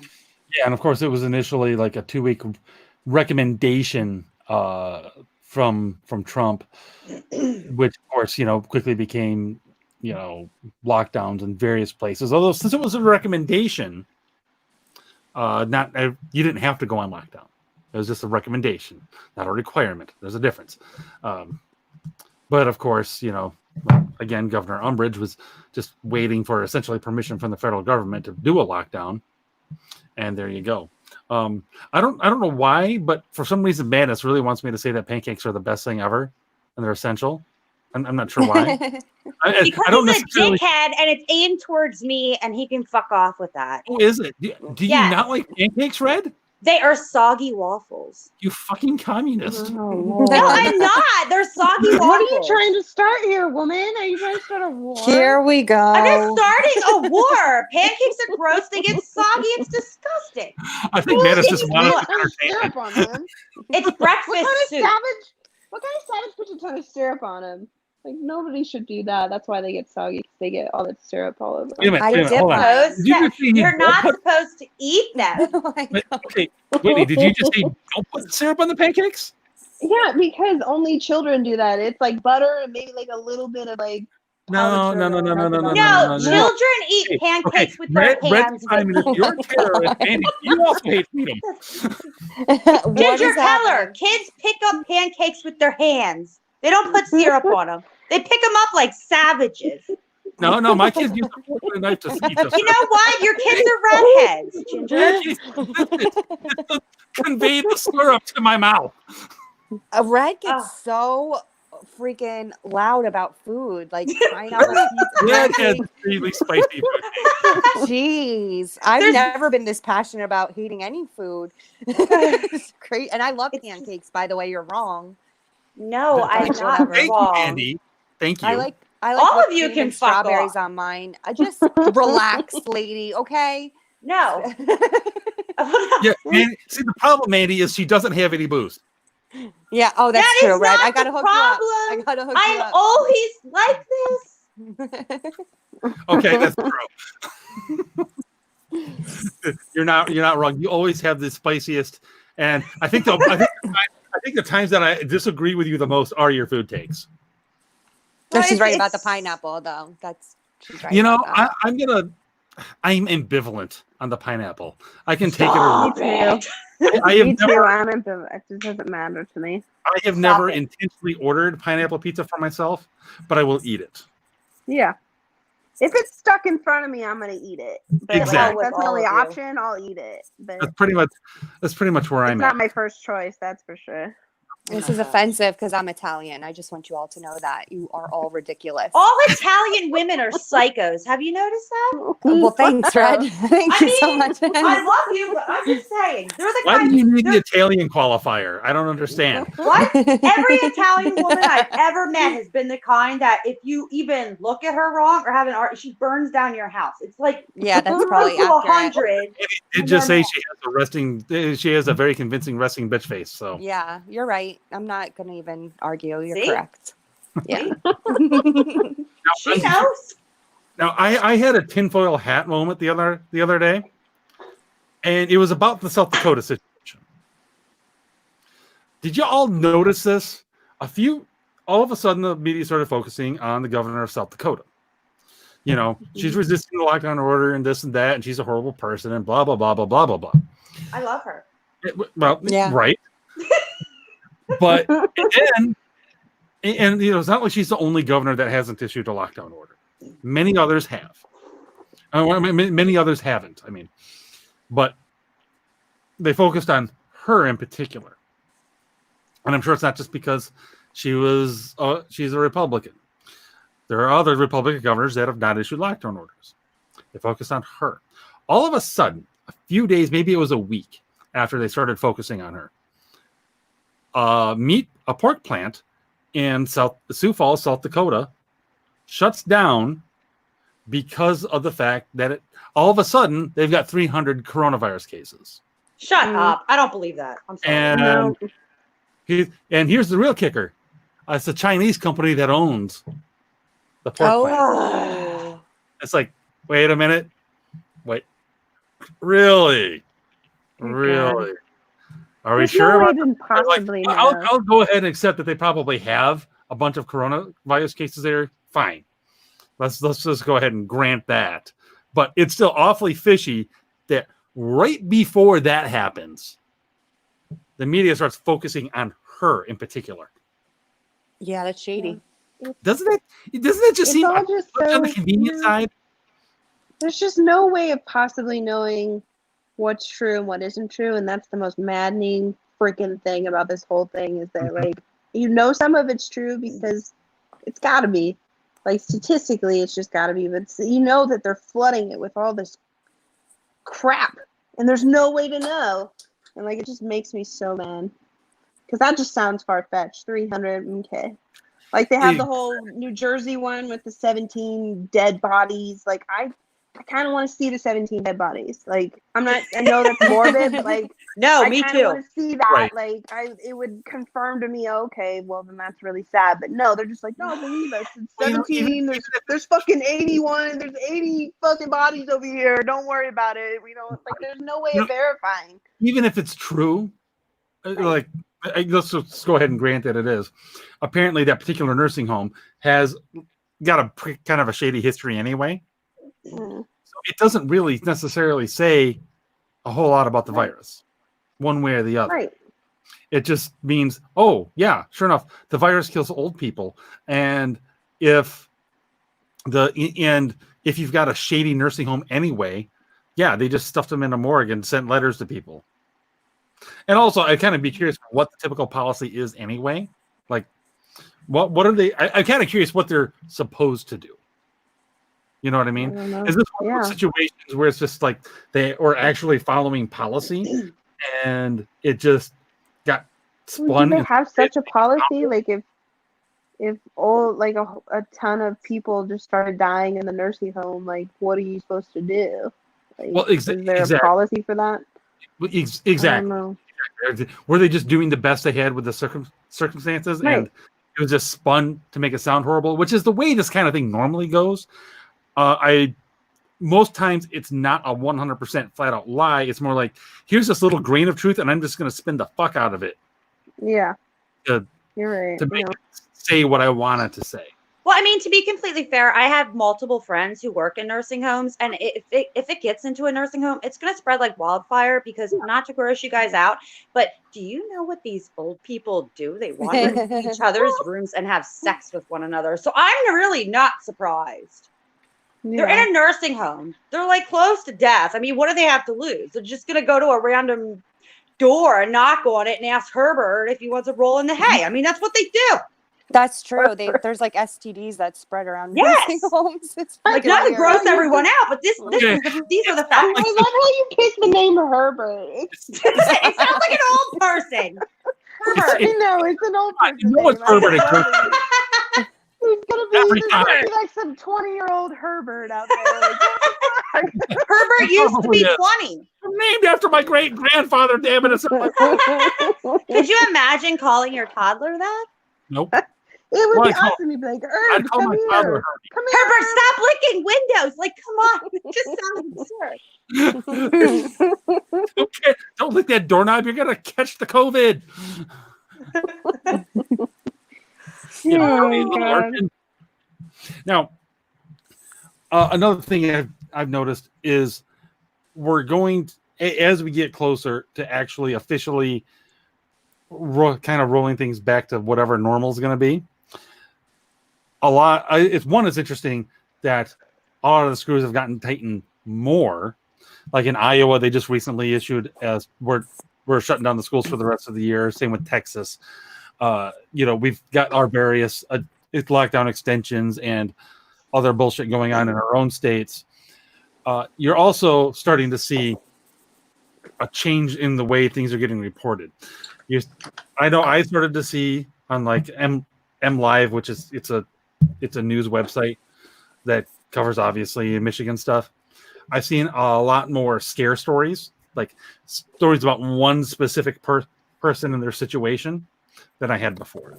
It's like, here's the start of the wave of scare stories that are going to tug at my heartstrings a little bit there, and are designed to make me scared for, my family members down the street or whatever. Mm-hmm.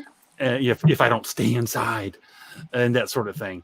I've seen a change in the way that the deaths are getting reported, and I don't mean just like counting the numbers, although that too, but also the way that they do the news stories. They're doing less reporting, at least in the headlines, of the actual number and talking about the total number now. Mm-hmm. Yeah. It isn't necessarily a daily death count in the headline. It's, total death.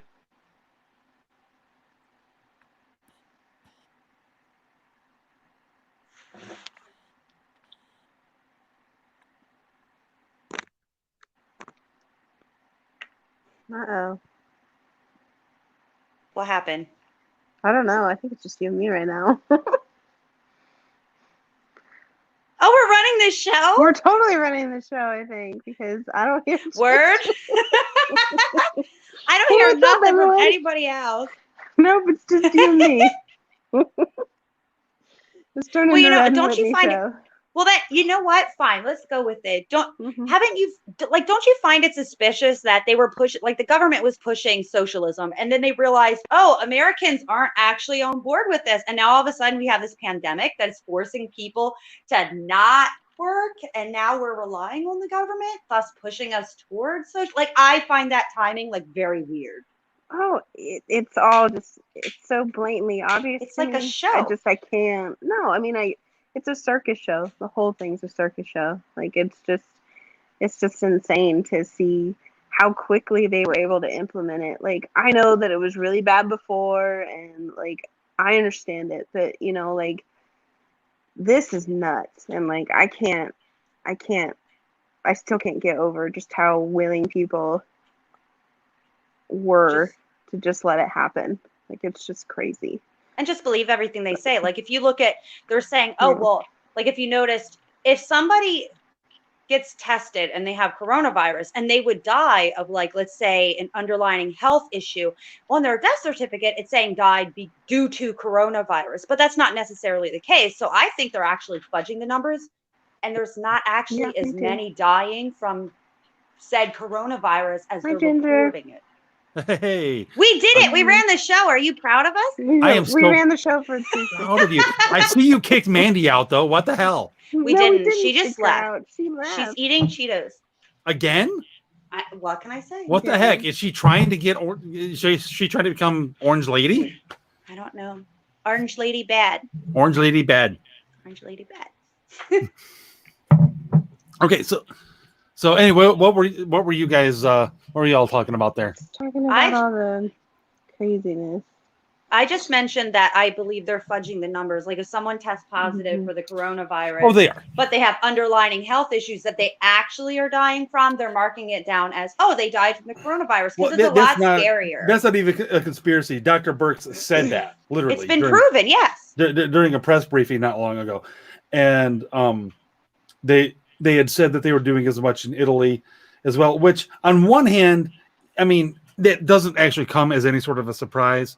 Not just because I expect them to fudge numbers, but because they were saying that people were dying with pre-existing conditions. It's like, oh, okay. Well, if you think about it, that obviously means they're counting people who died with COVID as having died from it. Yeah, but you know, my stepdad today mentioned something that I thought was interesting. He said, what if this virus is actually like he said, it's supposedly presenting itself differently in each person, right? So he said, what if this virus has a way to target each individual's weak point? Like, say you have problems with your kidneys, it attacks your kidneys. If you have a problem with your lung, like, I don't know, is that a possibility? It sounds like I don't know. I don't think so. And the primary reason why I don't think so is because I think it would be far more effective at killing people if it was that smart. Definitely. I think I read something. There was some study they did, like some like random sampling of how it's definitely like the virus is more contagious than we thought, but then it's less deadly than we thought. Right. Because when you look at it, like what they think is that most people have probably already had COVID and they weren't doing it. Like, because everybody talks about how they were sick in January. I was sick in January. My boyfriend was sick in January for 3 weeks. Yep. He had headaches afterwards. Like, everybody was sick. I remember it. And like, they think that there's more herd immunity than previously known. Like, there's already people who have it in them, and so that's not being counted. Well, Ginger, do you remember when I asked everyone to pray for my mom and my stepdad? Like, they were actually in the hospital. What was it? I think it was around January. They were in there having difficulty breathing, and they had pneumonia. So, and my mom was sick as a dog. My mom does not generally get sick, and sickness does not knock her out. But she said, if I had what this is, I wouldn't wish it on my worst enemy. And we lost Whitney. No, she's back. Okay. Woo, what she's the back. hell? That was weird. That was scary. Especially since she like disappeared and then popped back actually in the stream automatically. It likes her. I like how she added that. She's like, hi. Hello. Oh, you guys went out for a second. I was like, what's happening? We didn't go out. And then you just popped right back in. Oh, hey, what's up? I don't know what happened. I don't know. Something fishy is going on. I think Susan's messing with the stream. I think my mom and my stepdad actually did have it. I think possibly. They were really sick. Yeah, I do remember that. I remember that well. And also, they couldn't get him breathing right. And my parents think that they got hit with something about the same time, and I'm fairly sure. I'd be curious. I hope the antibody tests become available around here, and you can just kind of go get one. Yes. Because I'd be really curious to see if a couple of my kids had it. Because they, naturally, you've got 6 kids and they're going to school. Yeah. You got to get stuff. But there was one that got my 10-year-old boy, and he was just down for like a week, and he just slept and slept and slept a ton. And then my which is not normal. No. And then my youngest, she picked up the bug, and also it knocked her out for like a good solid week. And she slept a lot, and there were like 2 days where all she did was dry cough. Yeah. That's what my youngest had then too, with that crazy fever that she had. Right. It wouldn't go down. Yeah. Well, there you go. I think we all had it. It's very, very possible. Holy shit, I am killing Pennsylvania people. Oh, no. Which, I mean, does mean that this thing only kills like a fraction of a % of people that it infects, which means it's even less something we need to worry about, especially theoretically, at least going forward. Now, what'll be interesting is now we're getting stories here in this country of people getting reinfected. So that I really want to see how things progress with those people, because I saw stories a while back of that happening in China. I saw a story a few days ago that happening in South Korea. But now I hope we get good solid data on how much it affects them or not, because that'll tell us whether or not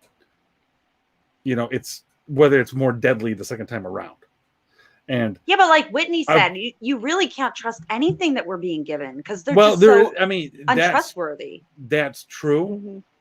Mm-hmm. The one thing though is you can definitely count on the fact that they want us to panic at least a certain amount. Not going to happen, but anyway, yeah. Right, but they do want a certain amount of panic. They don't want too much panic, otherwise they would have told us this almost certainly came from a lab, which I do believe and have believed pretty much from the beginning. Yep, me too. Right. I don't go so far that it was to believe that it was intentionally released. I expect an oops was probably the culprit, but who knows? I could come up with scenarios that make sense for them to have released it on their own people, at least from their perspective. But anyway, they would have told us that it was from a lab if they really wanted us to panic. They wanted just a little bit of panic, and they definitely got that. They do it though. Yeah. But my point with that is if it isn't more deadly, what was I going to say? They won't just tell us that you're perfectly fine. No. Because the panic is wearing off. If there's any chance at all of being able to claim that it's more deadly on round 2, they will definitely tell us that it is. If they don't tell us that, then you're perfectly fine. Or they'll fake it. I mean, I'm sorry. Well, like I said, they want us to panic at least a little bit. I don't know, man. I just got to the point where I'm just almost a full-on If they tell us we're anarchist. fine, we're probably fine. I'm just ready to burn it all down. Oh, I'm with you there. Yeah. They've definitely shown themselves to be the most charitable that I can, to be incompetent, power-hungry buffoons. I call them demons, but we'll go with what you said. But I was trying to be charitable, Red. I am not. I know. They are demon spawns from hell. They are demon spawns from hell. I completely agree. I don't, Well, that is the other option. And honestly, my great governor, Whitmer, hail, may she live long and prosper, is definitely freaking hellspawn. Because I love her little bit about, oh, well, it doesn't matter then suspending your liberties and everything because it's snowing outside. Because the snow is suspending all of this for you anyway. So it doesn't matter now, does it? What are you complaining about, you peasants? Lady, you may not be aware of this. Work with me here. We live in Michigan. We might know how to handle the fucking snow. Just saying. Especially in the UP. If we find out that China for sure did it, and they released this thing, and they just unleashed it onto the world, I just feel like the best thing that we can do, because I know that our economy was very foreign based. It had a lot of, I know that a lot of people are just wanting that to crumble, and a part of me really does too. I do. Mm-hmm. So I'd really like to take that back from China. Mm-hmm. Let's take all that power back. I think there's a chance it happens. Right, but if we're not going to issue freaking war on this country for unleashing coronavirus hell onto all of us, then at minimum, that's what we should do. That's all I'm saying. I think there is a good chance that we actually will do that. I'm not convinced that we will do it. Trump's the president right now, so I am. Trump's the president, so there's a better chance. Yes. There's But a at the bit- end of the day, here's the thing: money talks. And the thing to really wait for is see what's going to happen. And Japan's already doing this. They're going to provide certain encouragements, incentives, usually of a financial variety, to persuade companies to get the hell out of China. Mhm. Many will take that. We'll take that bribe. However, those bribes will have a time limit associated with them. Mhm. Eventually, people will probably stop renewing the bribe. When exactly, who knows? So the real test is, say, 5 years down the road, the bribe isn't getting renewed anymore. And companies are like, well, you know what? Now it's cheaper for me to make it over there again. See ya. If you want to buy our stuff, cool. If not, there's a billion screaming Chinamen. It just needs, in a lot of ways, like I hate for it to happen because it means that we're just going to go through a tougher period in our country, and our children will have to deal with that, and the children after that will have to deal with it. But it needs, in some ways, to just, we've lived in excess for so long, like all of us have. Like, this whole country, we've just been anything you want at any time you want it, you can get it, you know. And like we don't have like that kind of sacrificial kind of, you know, mentality anymore. So like now that we've had a limited freedom on things, like I feel like that might wake people up to become less dependent on, because that's the best you can do, right? In this situation, government's probably going to continue to grow. Like we've lost that war. Like I think in that way, like this government's just going to keep growing until it can't anymore. But the best that us as individuals can do is to make ourselves less dependent upon that system and make our children less dependent upon that system. So that's the best way to fight it, you know? Yep, exactly. And also right now, and I think I think you will see at least more people taking that mentality of increasing their ability to live independently of the major systems and everything. I think that's going to happen. How many? Who knows? I think it's the best way to fight it. Like it is the best way to fight. Doing a revolutionary war, which yes, I'm game for if we do that. Like if you want to do that, like I'm cool with that too. But like the best way to peacefully do it, to peacefully fight against them, is to make you and your family and your loved ones less dependent upon them in the future, because they're going to become more tyrannical. Like that's just, you should plan for that rather than the other way going around. Exactly. Like, that's how I feel. Completely agree. And also it's worth noting, especially based on Michigan and a few other places, we know the things are going to take away from us. The things are going to try to shut down. You know, in Virginia, they're trying to pass a lot of that gun control legislation that was getting protested just a couple months ago. Here in Michigan, you know, it was, you know, shutting down garden centers and stores and everything, which it wound up not applying to like every single store in the state. Like farm supply stores and everything are still operating pretty much normally. And Walmart had the good sense to move their seeds out of the garden center, at least in some places. It's like, clever. But the fact is they tried to ban those things, to ban certain things that promote self-sufficiency. Right. And that was the common thread that I saw, at least with Michigan's order. It was almost all stuff that that facilitates you being independent of the big systems. And I'm like, well, you kind of tipped your hand there, fucking Gretchen. And do you have the state that you can't buy seeds? Because my stepdad told me about that today, and that really pissed me off. Because he's like, there's vegetables and fruits over here that I can buy, but I can't buy the seeds that I can actually do it myself. Yeah. What happened was, it sounded like the initial order, at least the way this is what a lot of people were taking it, was flat out seeds, period, which meant no one anywhere. What it wound up being, I don't know if it got revised or clarified, was that shutting down garden centers in like the big in the big box stores, Lowe's, Home Depot, Walmart, that sort of thing. And that's what wound up actually happening. So I could still go to the local farm store and get all the seeds that I want. However, I can't go to Sam's and buy grass seed. But by golly, I can buy me a fucking Elsa doll. Because that's essential.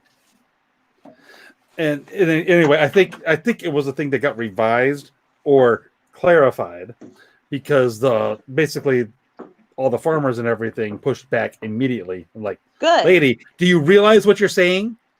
Do you know what this means? You might want to rethink it. No, it's just an energy shift, which is kind of what we know that they're going to try to take these things away from us because Right. this sort of thing's going to happen again.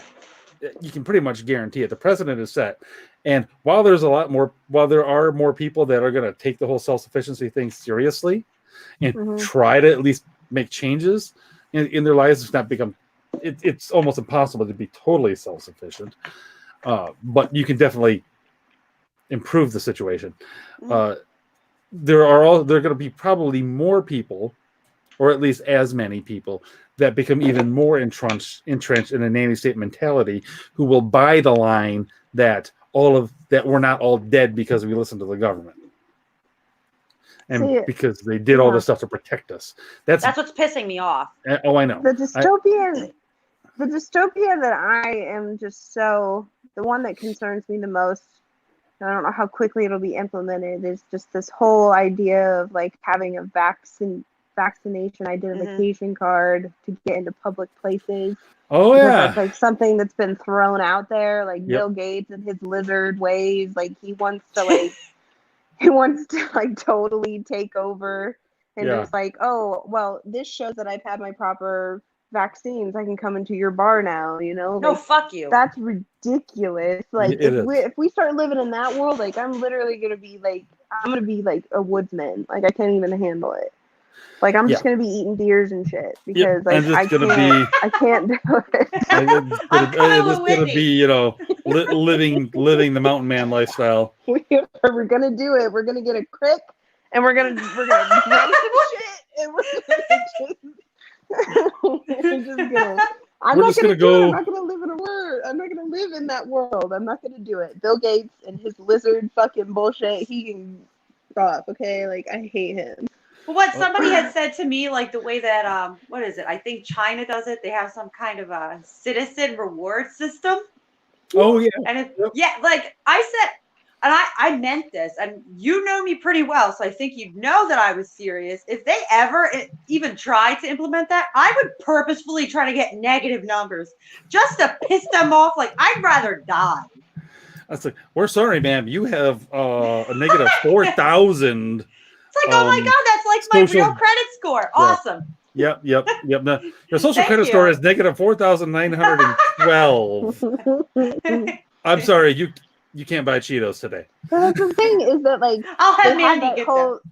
They have that whole social credit system, where like they can deny you loans because of like opinions that you might put on like social media or something. Yeah. Like it's insane. Like, and people are like, there's these drones of these people that are just like, oh, that sounds good, let's do that. Like, I'm just like, okay, like I hate you. I just want you to know, like, inside I hate you a lot because you're so stupid. Like I think it's on the outside too, really. It's like deep down, but also on the surface. I get it. Like I don't want to hold hate in my heart, and I really don't legitimately. But like a part of me, just like that really angry, unChrist-like part of me, just like wants to throw you against the light. Yeah, like, just wants to throw you against the wall and tell you to shut up. I hate you. Well, like I said, I'm getting fired up about this, Red, and you know me. You know my default position is not fired up. I know. You're very calm. Normally. Yeah. However, like I said, this has got me fired up in a way that I haven't been. So I would say definitely, Whitney, what you were saying, people have got to get more independent of the big systems. It's We the know, best way and that like I said, we can know fight what they're going to them. take away from us. So make sure you have a lot of it Like the next time this family, happens. family, independence. Those are the things that government hates the most. Like Yep. When they I think if don't you help your want it. community too, you're helping other Definitely. citizens become independent from the Hmm. government, which I I was think trying to helps. get Nico and me to buy a Texas farm. Like we all buy like a big piece of land and like let's just go. Like Let's a go. commune. Just start a bunch Yeah. of houses on like a single Except for piece like of land. not socialist because I'm not gonna live in a commune like a Well, socialist commune. it doesn't have. It can be a compound. It doesn't have to be a commune. There you go. We can Okay. just be a weird Whatever. cult. I used the wrong word. Whitney should know what I meant. I know what you Jeez. meant. We can we'll just be a weird cult. That's all. Yeah. Each person's Exactly. responsible for certain kind of things, like what they're good at. And everyone saw- just helps each other. I saw my boyfriend and I were looking at land lots down in Texas, and they have this amazing $6 million ranch that we could probably all figure out. Like we can just buy it up. It's like a ton of acres. I'm not even kidding. It's like 8,000 square feet. Let's go Why do do it. I have a feeling this is going to turn into Waco, Texas? So It probably will. we just need $6 million.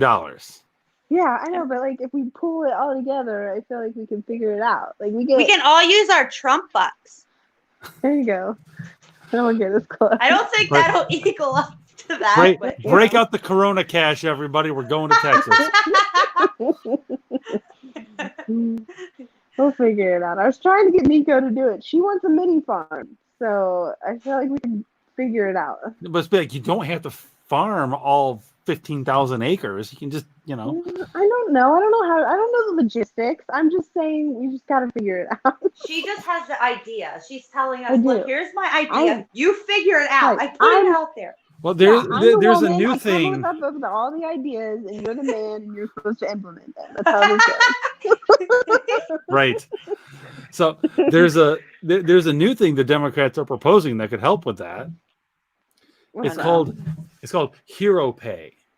What? Basically, all the essential workers, and I don't expect this to go real far, if anywhere, but the plan is all essential workers get $13 an hour for, like, on top of their normal thing for every hour worked during the crisis, plus a 25 grand check.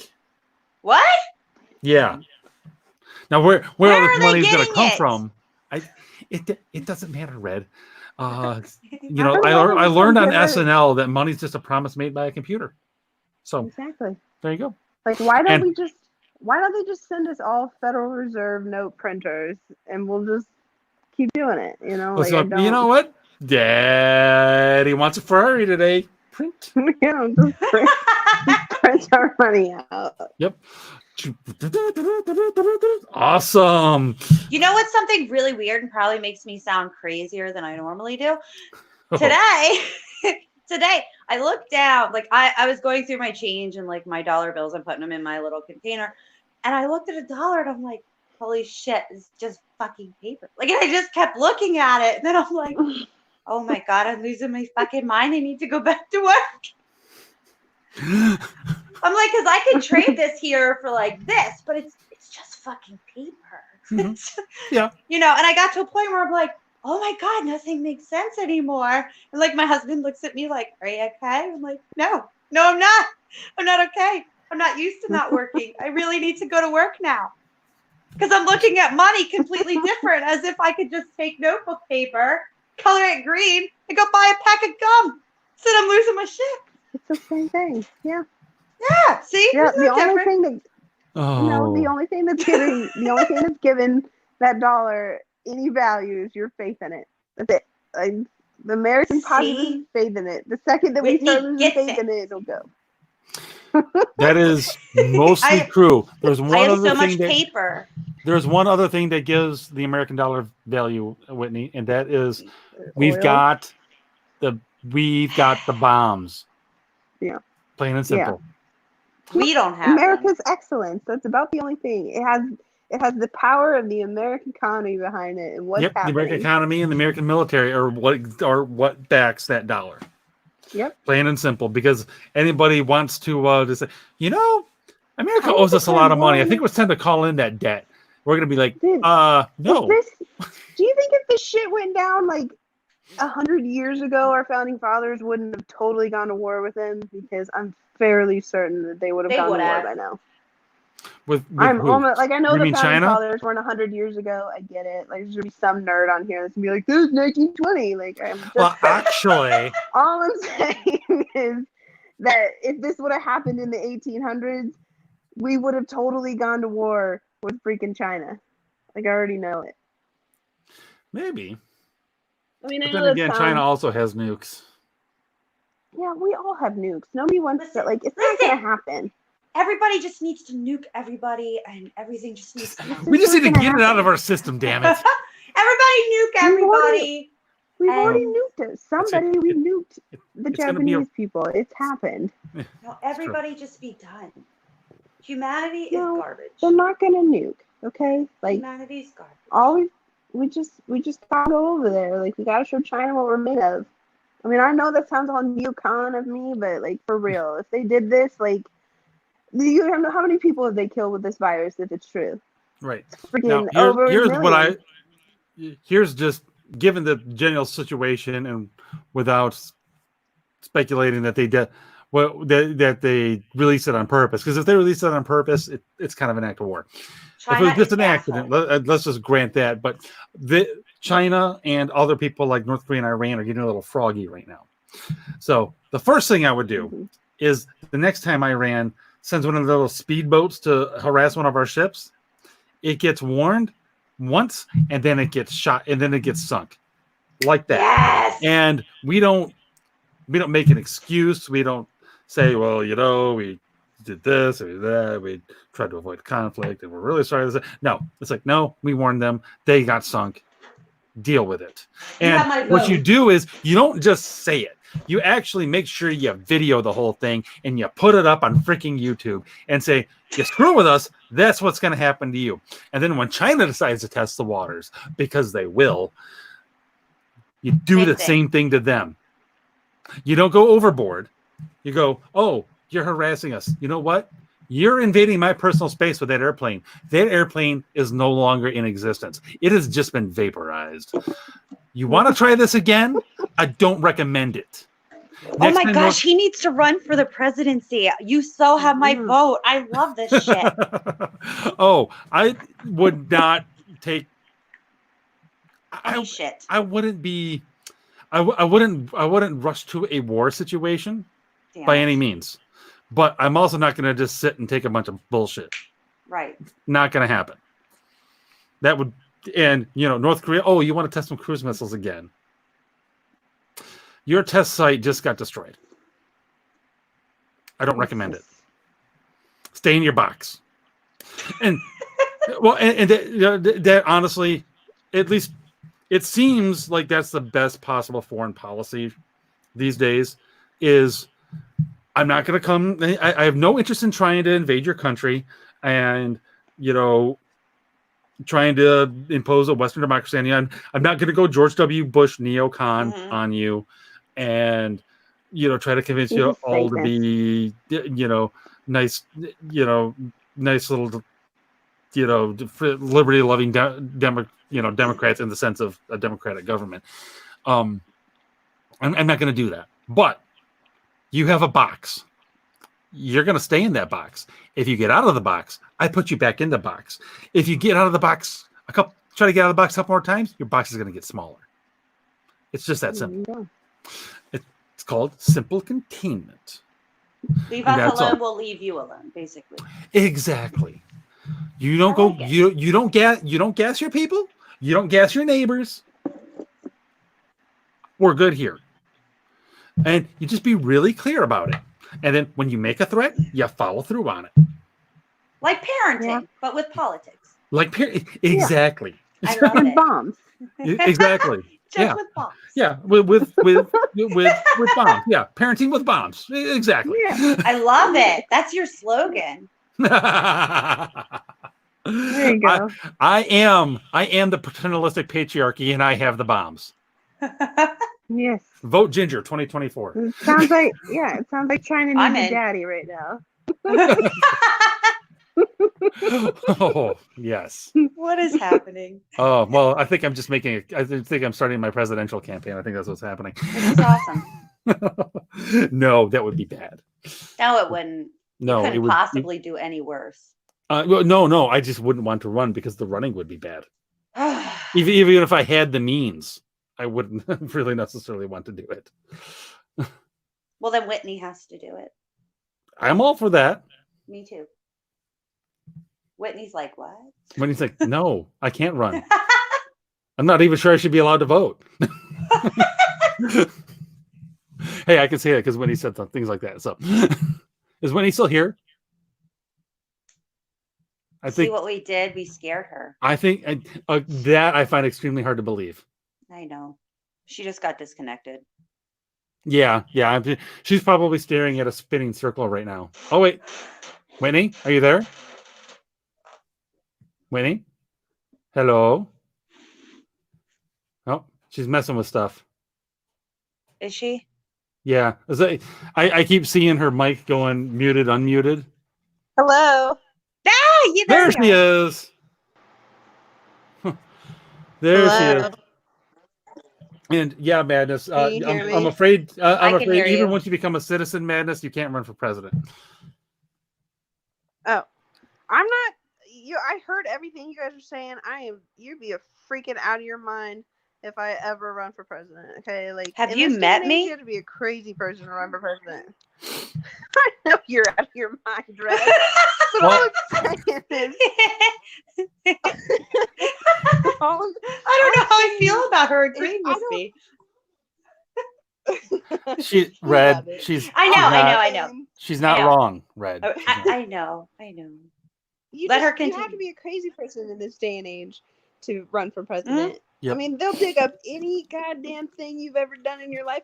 Any millennial that decides, like, Yep. my generation is the first people to, like, put all of their terribleness out on the internet before we knew it was going to be really bad. Like, I don't Yep. need that dug up. I don't need that embarrassing shit dug up. I don't need Oh. I could do that because I don't care. I could probably do it. See, even me, I already know the things. I already know the things that they would dig up on me. Me too. I know exactly what they would do. I'm cool with it. The only way to deal with it would be to get out in front of it. Yep. That's Would be it. like, okay, this is what I did. This is who I know. This is who I associated with. This, Mhm. Here are the things. Yep. Essentially, and go That's from it. there. No, You you just have to be legitimately crazy to do it. I don't want that kind of attention. I'm just trying to get pregnant. That's it. That's all I need. I'm just trying to be a mom at this point. This just turned into an episode of Blood Talk. TMI for you guys. What? But Right? All I'm saying is that I'm just trying to, like, settle down and have family. I don't need to be, like, yelling at Nancy Pelosi for being stupid. Like, I don't need that in my life. But we will do it. I mean, I'm not We even get old to enough yell at run for Nancy president. Pelosi. I have to be I'll- 35. I'm not even old enough. I am. Oh my God. Well, I mean, Red's old enough. That's awesome. And I'm crazy enough. Mm-hmm. Yeah. There you go. So here's the deal, Red. You run for president. I'll be Okay. your Secretary of Defense. That's How's that? awesome. And I can use my vagina power because people have to vote for me because I'm a woman. That sounded bad, right? Put me in For charge this of show, no. education. Put me in charge of education so I can abolish public schools. You can do whatever you want. You tell me what you want to do and I'll let you do it. All right, There you we're go. gonna downsize federal government by like 90%. Let's go. That sounds good. My first act as the Secretary of the Department of Education is I no longer have a job. Bye. And neither do all of you. Oh, So that'd be pretty cool. basically, I just run and get you guys in so we can destroy it from the inside. Yes. I like it. Or we're gonna get assassinated like Kennedy, but we're gonna try. I mean, I know where I'm going when I die, so I'm totally cool with it. Yeah, I know. It's probably worth it. Ah, yeah. What would Jesus do? What He would would run for the presidency. He'd definitely be flipping some tables right now. Absolutely. He'd be like, wait, you all are doing what? Yes. He definitely would be. We Yeah. need more Jesus type flipping tables out there, to be real. Yes. Well, that's what always surprises me when people talk about Jesus. They're like, he is love and he is all this. I'm like, do you not remember the dude that went into the temple and overturned tables? Like, what are you talking about? Yep. He's like me. I mean, that's probably a blasphemy. I shouldn't say that. I'm just saying he has an angry side too. That's all Yeah. I'm getting at. Oh yeah. It's Absolutely. righteous anger. Mm-hmm. Well, the Yep. federal courts here ruled against Governor Kelly's religious gathering thing. So they had my governor here limited churches. Well, I mean, she limited all public gatherings, but she specifically went after churches and said they can't gather either. Now And we just had a federal. your governor is one of the ones that was just elected in 2018, right? Yes. Yeah. Same with mine. So, Yeah, but this is what you get, soccer moms, when you freaking vote with the wine bottle in hand, worried about the mean things Trump says. Yeah, it is. But the federal courts struck it down, her executive order. Good. So Good. can do it. I was pretty excited about that. But of course, Yeah. you have all the Karens See, on there. Whitmer was a saying little I'm not a real smarter. Christian and shit. Whitmer was smarter in that she specifically did not single out churches at all. Mhm. In fact, she was asked, why didn't you include them? And she's like, I don't have the constitutional authority to do that. It's like, that's They the didn't right have answer. it either. It was like the Kansas court stopped it, Mhm. and then Governor Kelly sued them. She won that, Yeah. and then the federal court decided on it and said, nope, that's unconstitutional, can't do it. Yeah. Well, that was like when Governor Tom Wolf tried to shut down gun shops. He Yeah. essentially had to open them back up through a certain time frame, because I guess he was getting blowback from people like, are you sure you really want to violate the Second Amendment? Like, you could probably get in a hell of a lot of trouble for that. And he's like, Well, I wasn't thinking about the Bill of Rights there. go figure. Right? No, you don't say. This is one of the things that annoys me, because as far as I know, Whitmer has not gone after gun shops at all either. Again, she's just a hair smarter than some of these other idiots. But most of them voluntarily shut down anyway. Like, there's only one that I could go to on a regular basis that is actually still open. So they are were getting most of my business anyway. They will continue to get most of my business, and probably even more of it in the coming years, because they've had the balls to go ahead and just stay open during all of this. And it's a very good thing that they have, because they've definitely gotten a lot of my business during this. Let's just put it that way.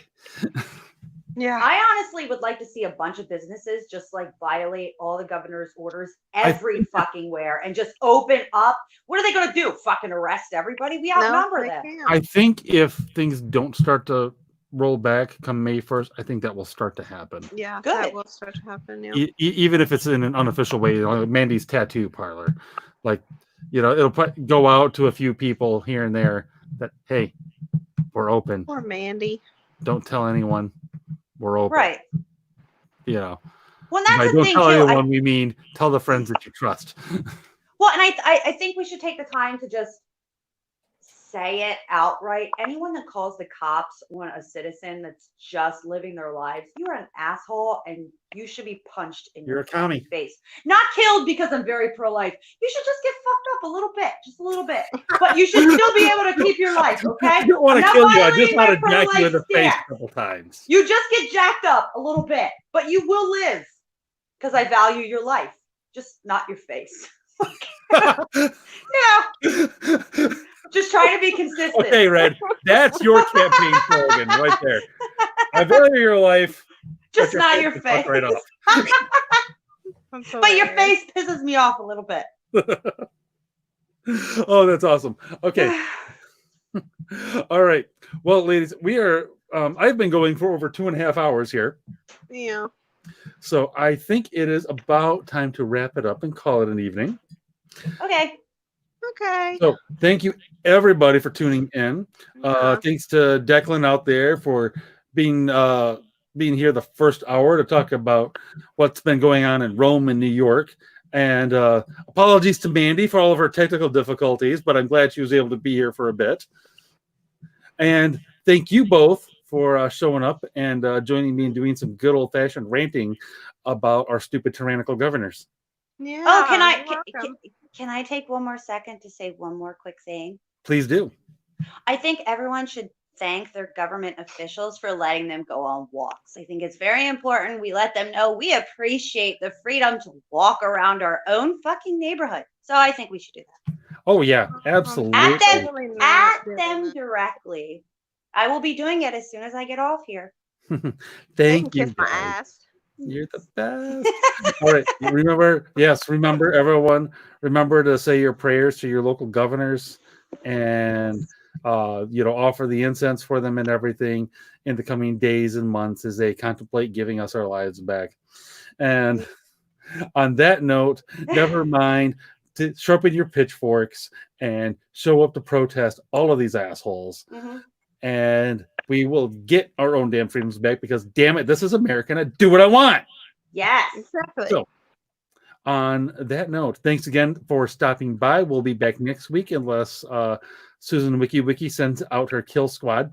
And until then, keep fighting the good